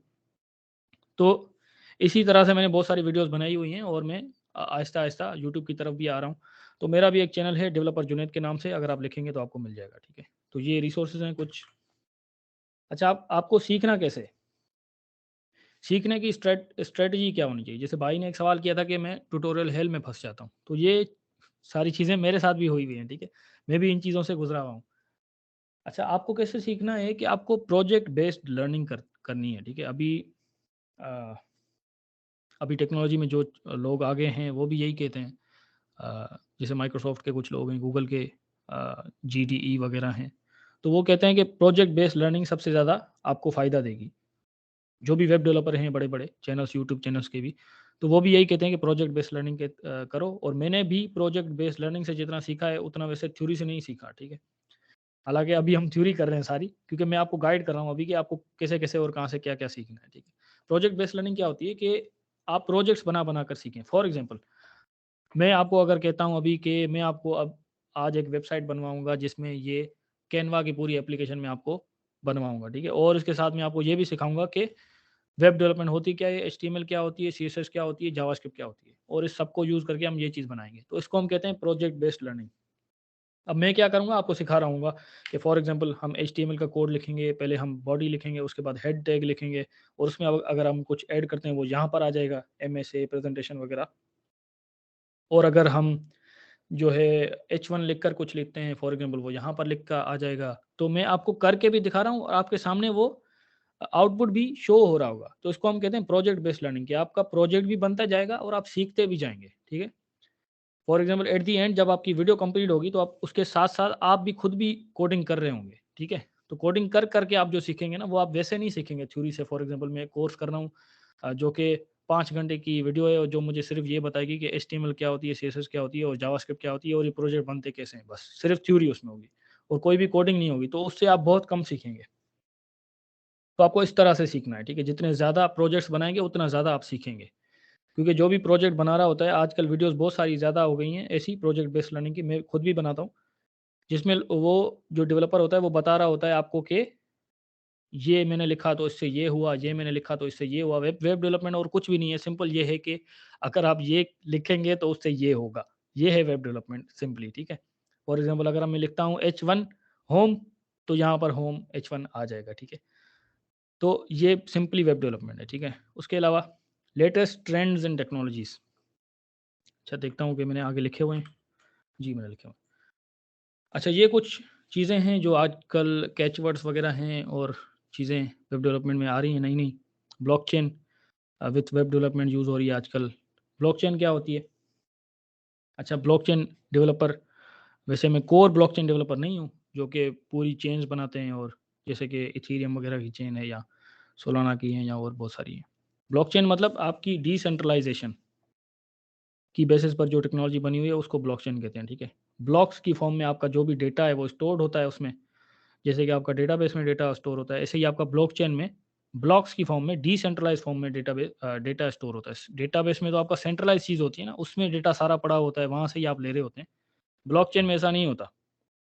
आपके लेजर्स या स्मार्ट कॉन्ट्रैक्ट्स बनते हैं, उसमें जाके आपका सारा डेटा स्टोर होता है और सबको विजिबल होता है वो डेटा, ठीक है। उसको प्राइवेट भी आप रख सकते हैं, पर तकरीबन जो ब्लॉकचेन का डेटा होता है वो विजिबल होता है और यही उसकी सिक्योरिटी की बात है। फॉर एग्जांपल अगर 100 बंदे हैं और उनको पता है कि इस कोई भी वैल्यू है, उसमें फॉर एग्जांपल 100 वहाँ पर लिखा होता है कि फॉर एग्जांपल जुनैद का जो अकाउंट है उसमें 100 रुपये पड़े हैं, ठीक है, और सबको 100 लोगों को ये चीज़ पता है। तो अगर कोई हैकर आके उसको 80 कर गया, तो सबके पास वो रिकॉर्ड पड़ा होगा कि जुनैद के अकाउंट में 100 रुपये हैं। फॉर एग्जांपल उसने आके एक बंदे का रिकॉर्ड चेंज करके उसको 80 कर दिया, पर बाकी जो 99 बंदे होंगे उनके पास 100 ही लिखा होगा। तो उससे वो क्या करेंगे, वो समझ जाएँगे कि एक बंदे ने इसको चेंज किया है, तो उसके बाद उसमें ऑटो करेक्शन का एक मैकेनिज़्म होता है, तो वो भी 80 से 100 हो जाएगा, ठीक है। तो ये ब्लॉकचेन का कुछ कॉन्सेप्ट था छोटा-सा। ये तो बहुत बड़ा, पर मैंने सिंपल करने की कोशिश की है। तो इसकी वजह से ये इसको हम एक और लफ्ज़ भी कहते हैं कि ये चेंज नहीं हो सकता, इसको कोई भी चेंज नहीं कर सकता। ब्लॉकचेन में आपने कोई भी चीज़ ऐड कर दी तो वो वहीं है, अब उसको कोई भी चेंज नहीं कर सकता, क्योंकि वो सबके पास चलेगी जो भी ब्लॉकचेन में अंदर हैं, और ब्लॉकचेन में बहुत सारी नोड्स होती हैं। तो ये थोड़ा-सा ब्लॉकचेन का हो गया। अच्छा, जो क्रिप्टो करेंसी है वो ब्लॉकचेन का एक एप्लीकेशन है, ठीक है? ब्लॉकचेन का मतलब क्रिप्टो करेंसी नहीं है, ब्लॉकचेन एक पूरी टेक्नोलॉजी है। उसका एक इम्प्लीमेंटेशन जो है वो क्रिप्टो करेंसी भी है। NFT with web development.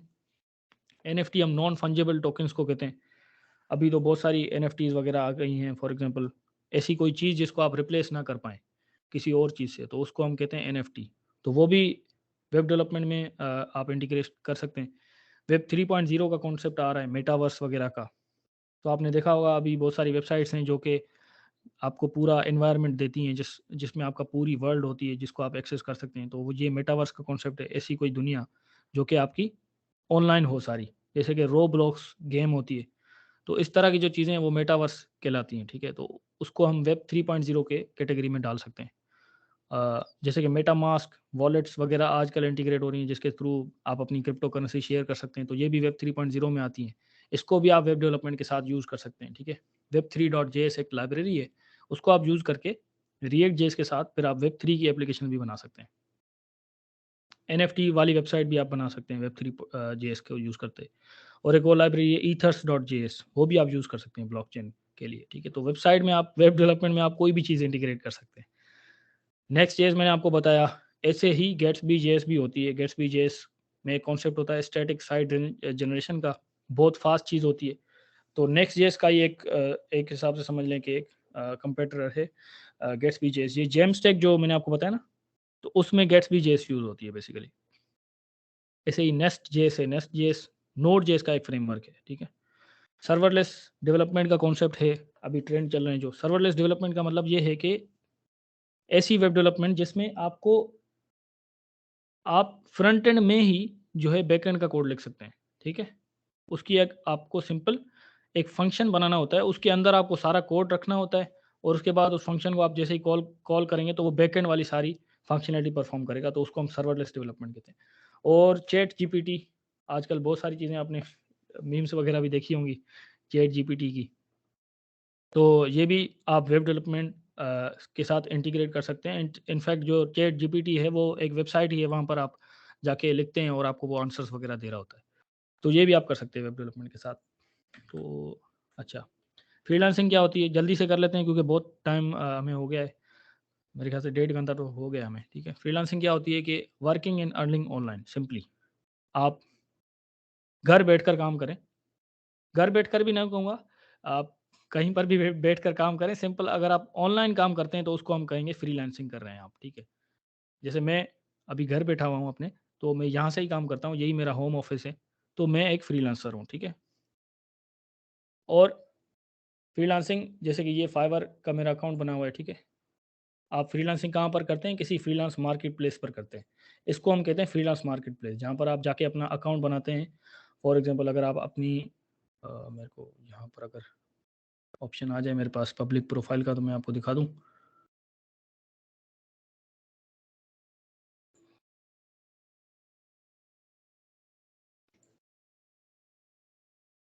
जैसे ये देखें, ये मेरी प्रोफाइल बनी हुई है, ठीक है। फ्रीलांसर क्या करता है, अपना अकाउंट जाके बनाता है और उसमें सारी डिटेल्स ऐड करता है कि मेरा नाम ये है, मैं ये काम करता हूँ, मैं यहाँ से हूँ, मैंने ये काम किया हुआ है, ठीक है। अपनी डिस्क्रिप्शन, मुझे कौन सी लैंग्वेजेस आती हैं, ठीक है।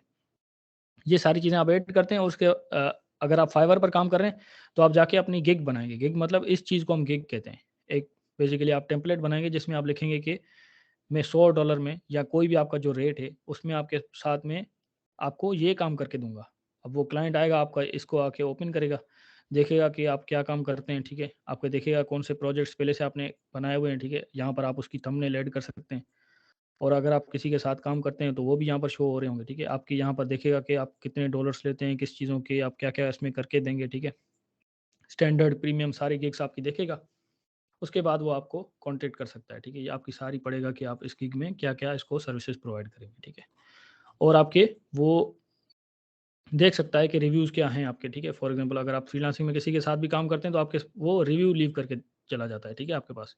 तो कोशिश ये करनी है आपको कि आपके 5 स्टार रिव्यूज़ ही रहें सारे और अच्छे रिव्यूज़ हों। तो ये देखें, ये मेरे जैसे रिव्यूज़ हैं यहाँ पर।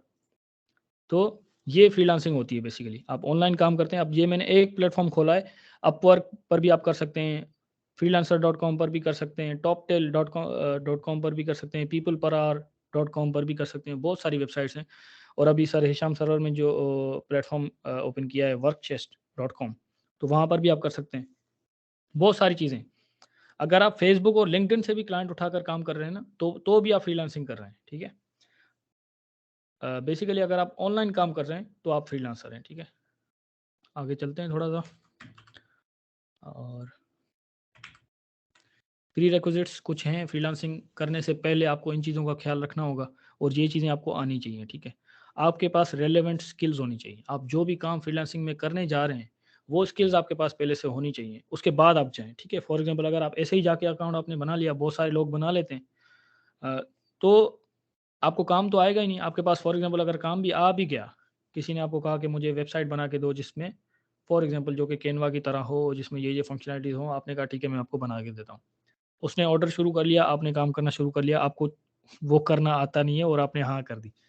अब आपसे तो काम होगा ही नहीं, आपने जो भी टूटा-फूटा आपने काम किया और आपने सबमिट कर दिया। क्लाइंट देखेगा, उसको काम पसंद नहीं आएगा, वो आपको रिपोर्ट कर सकता है, आपको रिव्यू बैड दे सकता है और उससे आपका फाइवर का जो अकाउंट है वो बैन भी हो सकता है। तो बेहतर ये है कि आप चीज़ें सीख कर उसके बाद आप एंटर हों और वो आप वो काम लें जो आपको आता है। आपको 100% कंफर्म है, एटलीस्ट 90% तो कंफर्म होना चाहिए कि मैं ये कर लूँगा, ठीक है। बाकी आप सीख भी सकते हैं, सीनियर से आप पूछ सकते हैं वगैरह वगैरह, अगर आप शुरुआत कर रहे हैं तो।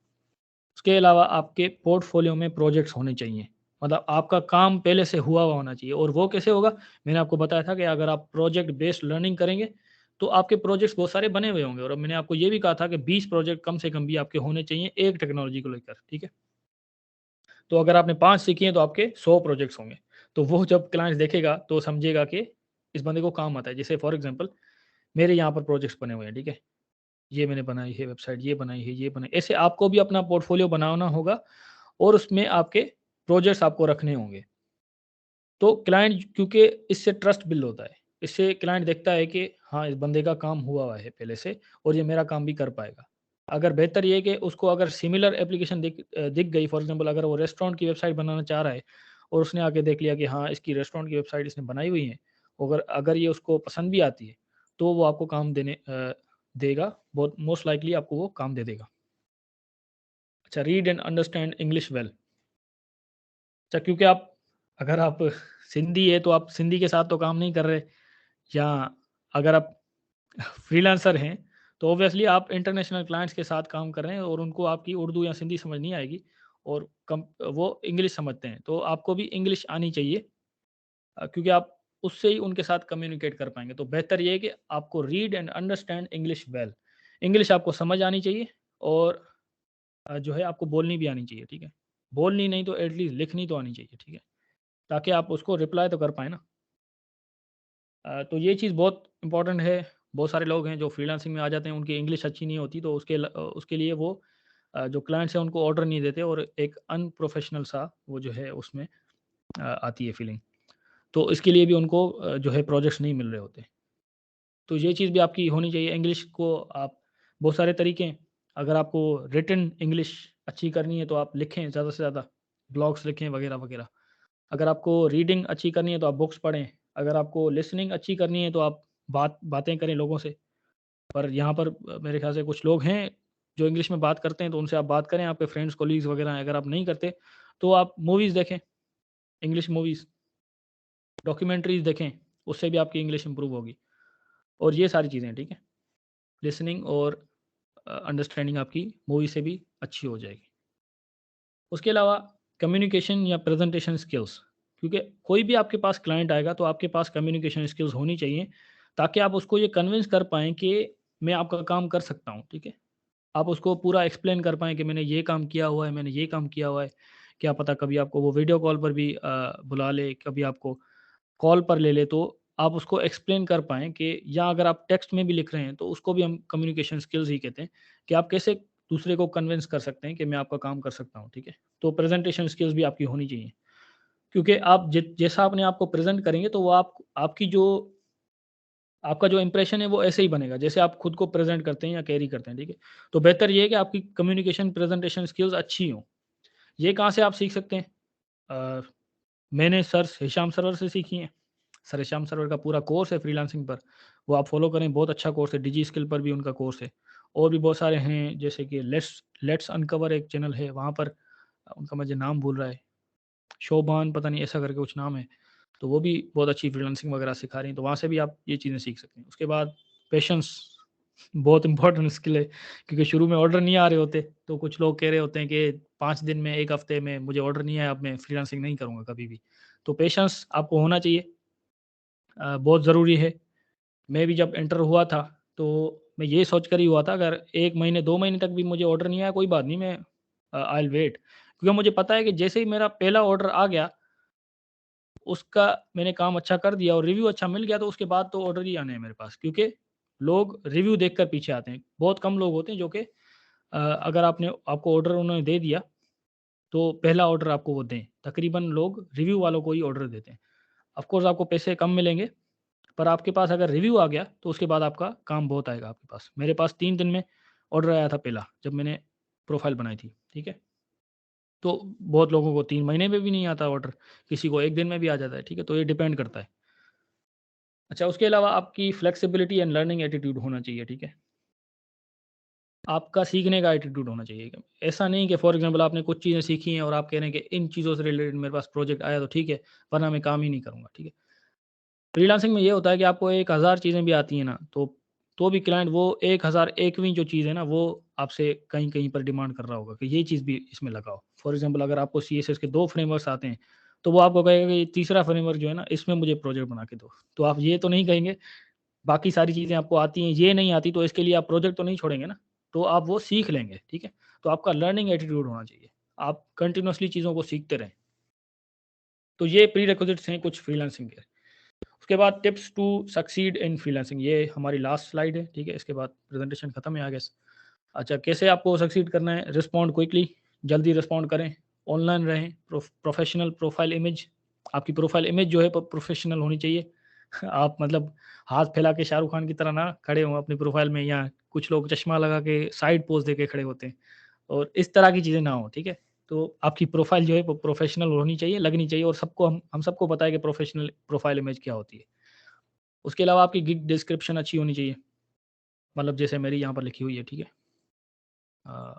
ये इसको हम कहते हैं गिग डिस्क्रिप्शन। यहाँ पर पूरी आपको डिस्क्राइब करना है कि मैं ये काम कर सकता हूँ, मेरी ये स्किल्स हैं, मुझे आपको क्यों चुनना चाहिए, व्हाई मी, मुझे कौन-सी टेक्नोलॉजीज़ आती हैं, और ये सारी चीज़ें आपको खूबसूरत सी करके यहाँ पर सारी चीज़ें लिखनी है प्रोफेशनल, ठीक है?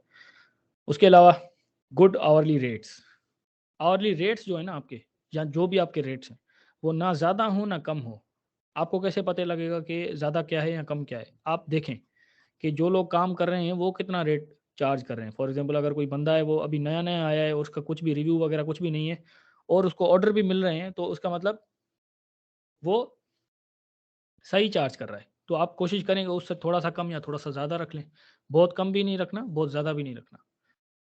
कीवर्ड्स यूसेज, थोड़ी-सी आपको एसईओ आनी चाहिए कि कौन से कीवर्ड्स हैं जो ज़्यादा सर्च होते हैं, ठीक है? वो आपको एंटर करने होंगे वहाँ पर। लर्न फ्रॉम अदर सेलर्स, लोगों से सीखें कि जो लोग कामयाब हो रहे हैं वो क्यों कामयाब हो रहे हैं। उनसे कॉन्टैक्ट करें, उनसे पूछें कि आप कौन-सी चीज़ें हैं, आप मेरी प्रोफ़ाइल देखें, इसमें आपको कौन-सी चीज़ें हैं जो लगती हैं कि मुझे चेंज करनी चाहिए, उनसे सीखें।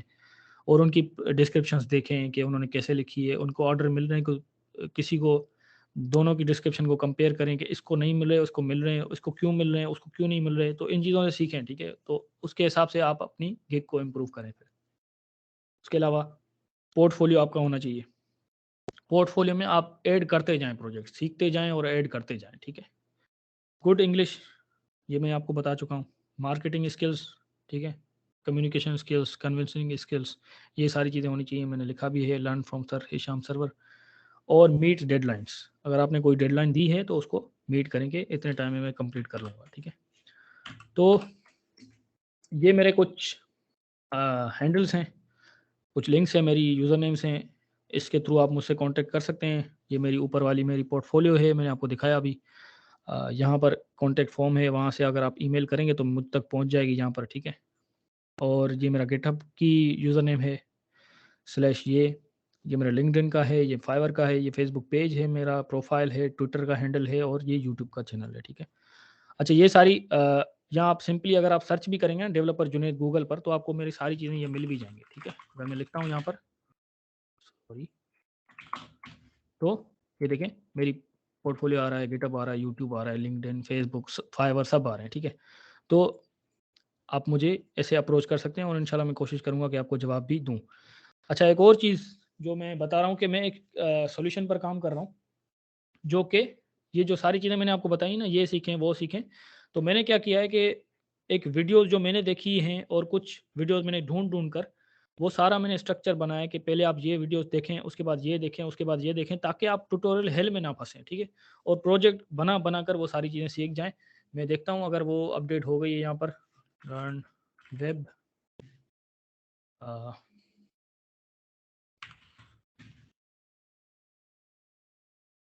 अच्छा, मेरे ख़्याल से वो अभी मैंने अपडेट नहीं की, मैं आपको सेंड कर दूँगा इंशाल्लाह। वो एक वेबसाइट है, जहाँ पर मैंने वीडियोज़ कुछ जमा करके अपनी एक वेबसाइट बनाई है, जैसे कोर्सेरा की या और बहुत सारी वेबसाइट हैं, यूडेमी वगैरह। तो वहाँ पर मैंने लिंक्स वहाँ पर ऐड कर दिए हैं कि आप पहले ये वीडियो देखें, उसके बाद ये देखें। वो मेरी वीडियोज़ नहीं हैं, कुछ उनमें से मेरी भी होंगी, कुछ जो यूट्यूबर्स मैंने अलग से दूसरे ऐड किए यहाँ पर, उनकी होंगी। तो वो आप देखकर वहाँ से सीख सकते हैं, ठीक है?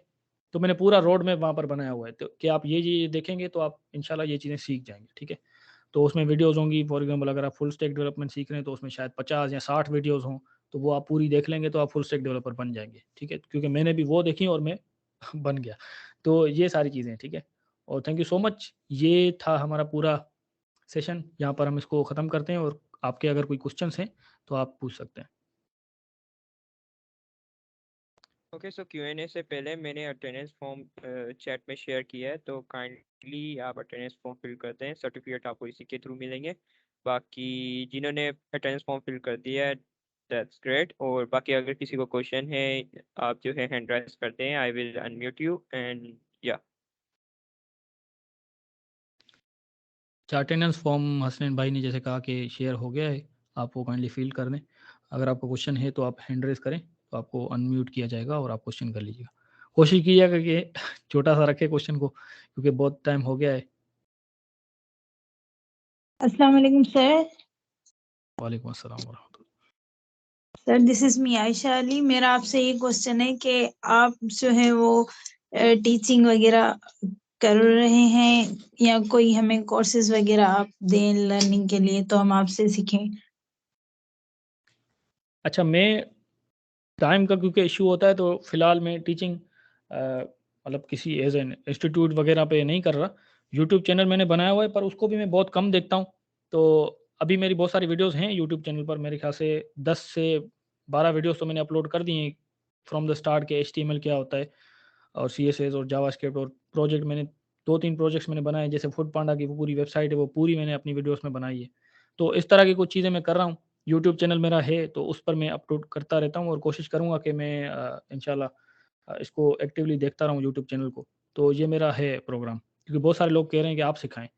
हालाँकि बहुत अच्छे टीचर्स हैं वहाँ पर यूट्यूब पर पहले से, और मैंने उसके लिए भी एक सॉल्यूशन निकाला हुआ है कि जब तक मैं अपलोड करता हूँ, तब तक मैंने साइड में आपको जैसे बताया कि एक वेबसाइट बनाई हुई है, वो मैं आपके साथ शेयर कर दूँगा, हसनैन के साथ वो इंशाल्लाह आपके साथ शेयर कर देगा। या अगर आप मुझे अप्रोच करते हैं पोर्टफोलियो के थ्रू या कैसे भी, मैं आपके साथ वो लिंक भी शेयर कर दूँगा। तो वहाँ से भी आप वो सारी चीज़ें जो यूट्यूबर्स ने पहले से ही बनाई हुई हैं, वो भी आप वहाँ से देखकर और सीख सकते हैं। Alright sir, thank you. Excuse me sir, ये फॉर्म कैसे वो कर सकते हैं, देख सकते हैं? कौन सा फॉर्म? ये जो अटेंडेंस फॉर्म?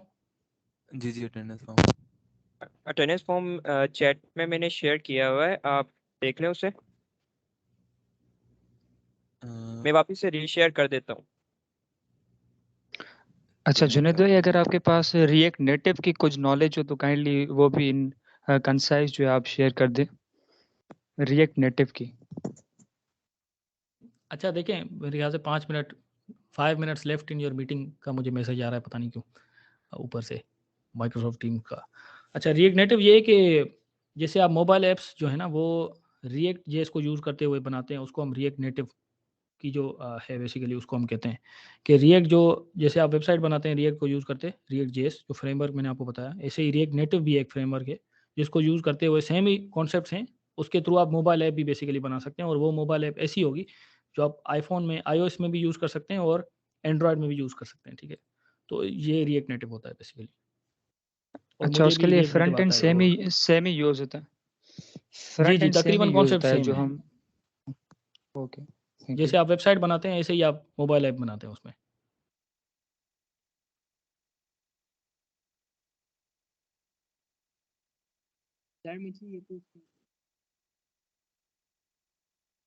ओके, सो अटेंडेंस जिन जिन ने फॉर्म फिल किया हुआ है उन्हीं लिंक्डइन के लिए हम जो है एक व्हील राउंड करेंगे, मतलब हम व्हील स्क्रॉल करेंगे, जिसका नाम आएगा वो जो है उसे हम लिंक्डइन प्रीमियम देंगे। हम जो है 5 अटेंडीज को लिंक्डइन प्रीमियम देंगे। तो काइंडली आप 2 मिनट है आपके पास, आप जल्दी से अटेंडेंस शीट जो है वो फिल कर दें, ठीक है।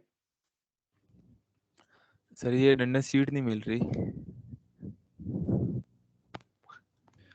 सबसे रिसेंट जो मैसेज है मेरे ख्याल से वो अटेंडेंस फॉर्म का ही है।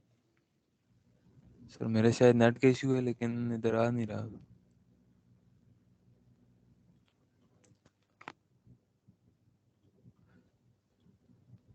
अच्छा, ये कोई गेस्ट हैं वो कह रहे हैं कि मेरा माइक डिसेबल्ड है अभी तक, हैंड रेज भी शायद एक उन्होंने मिनट किया हुआ में है।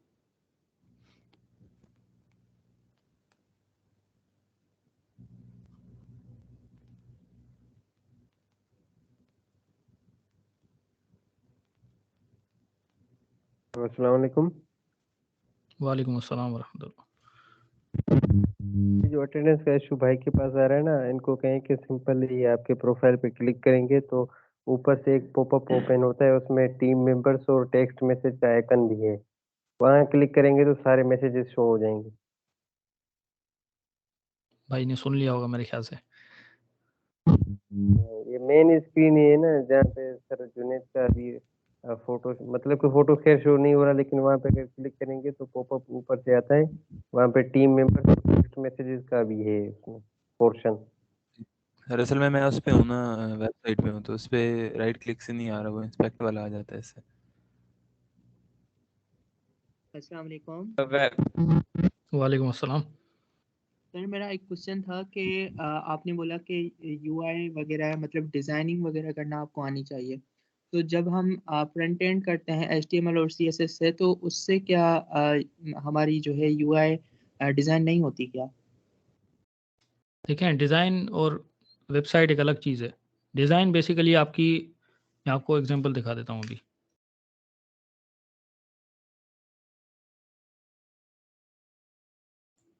आपको मेरी स्क्रीन शेयर हो रही है?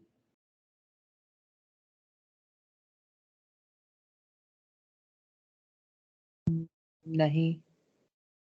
अच्छा, ये शायद recording and transcription for now meeting transcripts, मेरे ख्याल से ये क्योंकि मीटिंग का टाइम ओवर हो गया शायद, तभी ये शो नहीं कर रहा। अच्छा, मैं आपको बता देता हूँ। तो design basically Adobe XD, Figma, इन चीज़ों के थ्रू डिज़ाइन बनता है। फॉर एग्जांपल, अगर किसी ने कोई डिज़ाइन बना के कोई इमेज शेयर कर दी आपके साथ पीएनजी में, तो वो बेसिकली डिज़ाइन होता है। कोई भी चीज़ आपकी कहीं पर भी बनी हुई है, वो डिज़ाइन है। डेवलपमेंट का मतलब ये होता है कि आप उस चीज़ को एक लाइफ दे देते हैं एचटीएमएल, सीएसएस और जावास्क्रिप्ट के थ्रू। तो वो बेसिकली आपकी डिज़ाइन नहीं काउंट होगी, वो आपकी डेवलपमेंट काउंट होगी। जो आप कोडिंग करके लिख रहे हैं, एचटीएमएल, सीएसएस आप लिख रहे हैं, वो किसी आप डिज़ाइन को देख कर लिख रहे होंगे।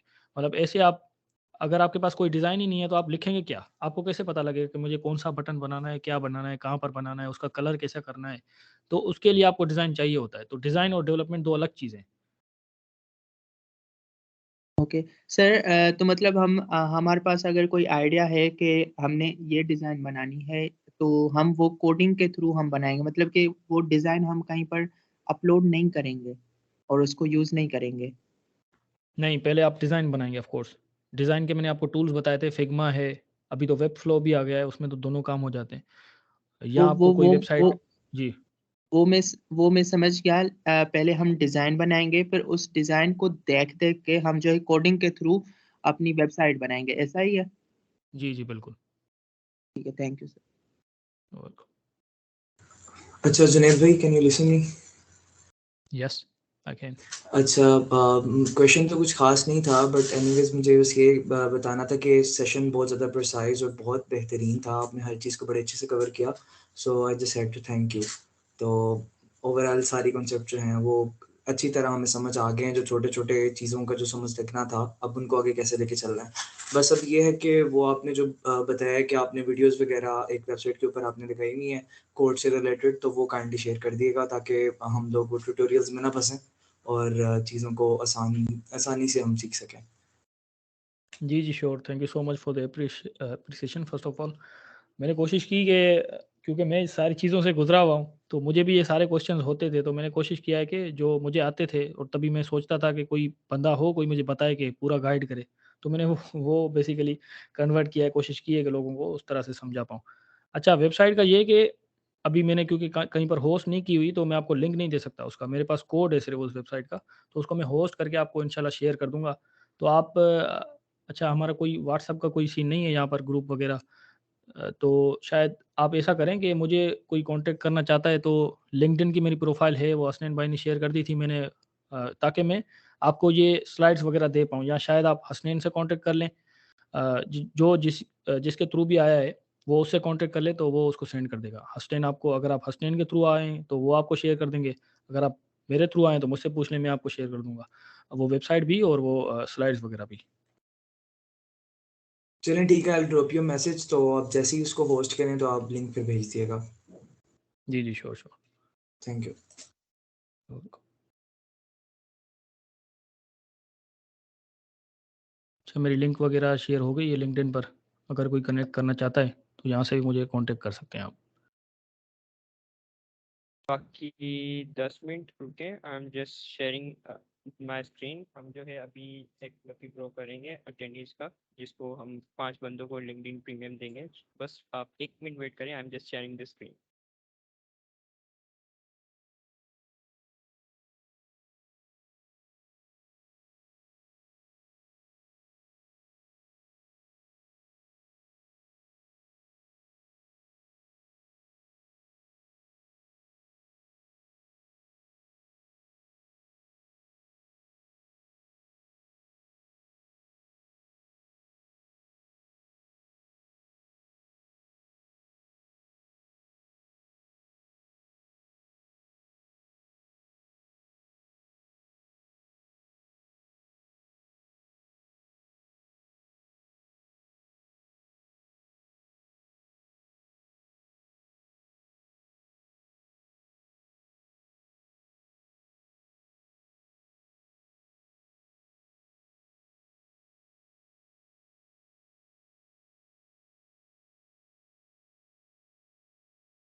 ओके, तो मेरी स्क्रीन विजिबल है आप सभी लोगों को?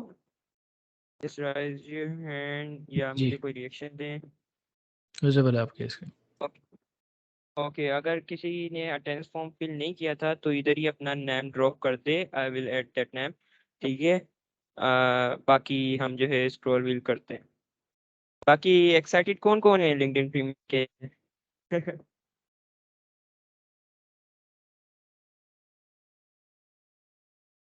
ओके, आई थिंक सबका नाम आ गया है ना। अगर किसी ने अटेंडेंस फॉर्म फिल नहीं किया है तो अपना नेम जो है इधर ही ड्रॉप कर दे, मैं ऐड कर देता हूँ। नहीं तो हम जो है बस स्टार्ट करते हैं। ओके, फराज, इबरार, फराज।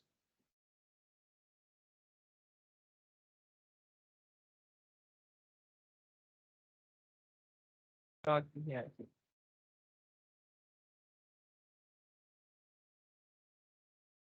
ठीक हो गया, बस दो ही है।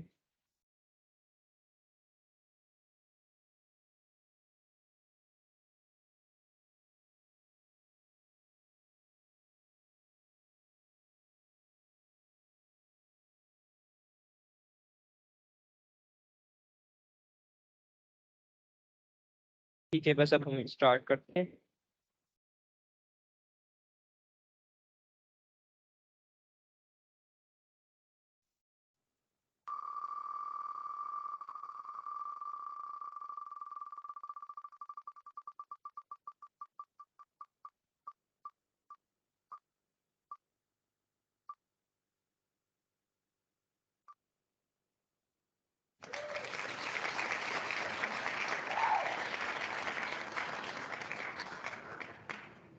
ओके, सो फैज मोहम्मद शाह, कौन है Faiz Mohammad Shah? Raise your hand.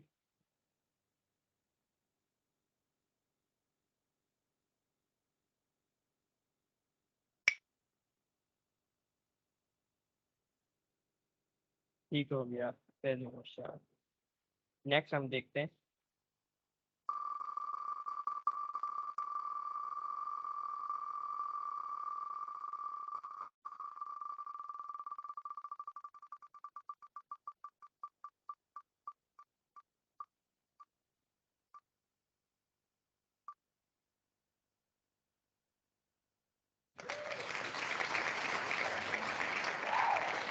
Mohammad Junaid, ठीक है।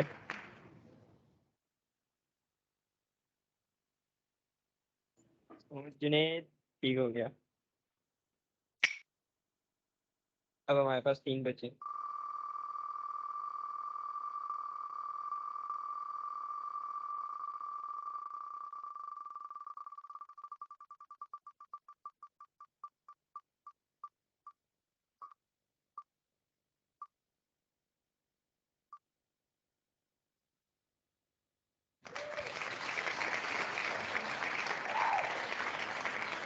ओके, सो हानिया है मीटिंग में? हानिया अगर सुन रही है तो raise your hand. Screen black आ रहा है, शो नहीं हो रहा है स्क्रीन। यार मेरा नाम आपने ऐड नहीं किया।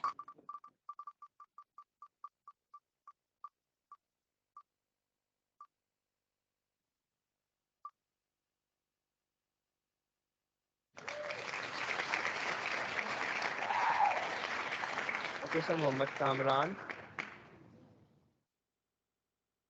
स्क्रीन विजिबल नहीं है? विजिबल है पर थोड़ी अटक रही है। हाँ बस वो थोड़ा सा लैग कर रही होगी इस पे। अच्छा, मोहम्मद कामरान नेक्स्ट। अब ये हमारे पास लास्ट वन है।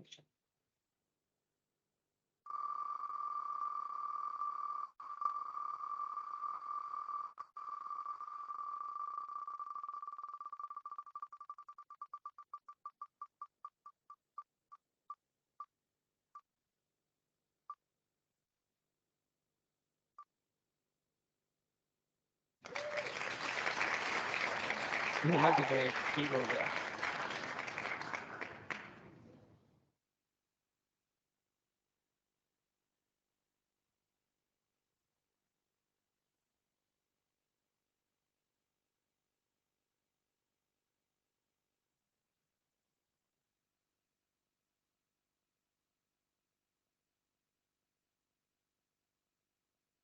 Okay sir, congratulations. मैं अपनी जो है मेल शेयर कर रहा हूँ, आप जो है अपना जो है मेल शेयर कर दें ताकि जो है हम आपको कांटेक्ट करें। बाकी thank you so much for joining us. Thank you so much Junaid, and thank you all for joining us today. And Junaid, कोई लास्ट मैसेज आपकी तरफ से?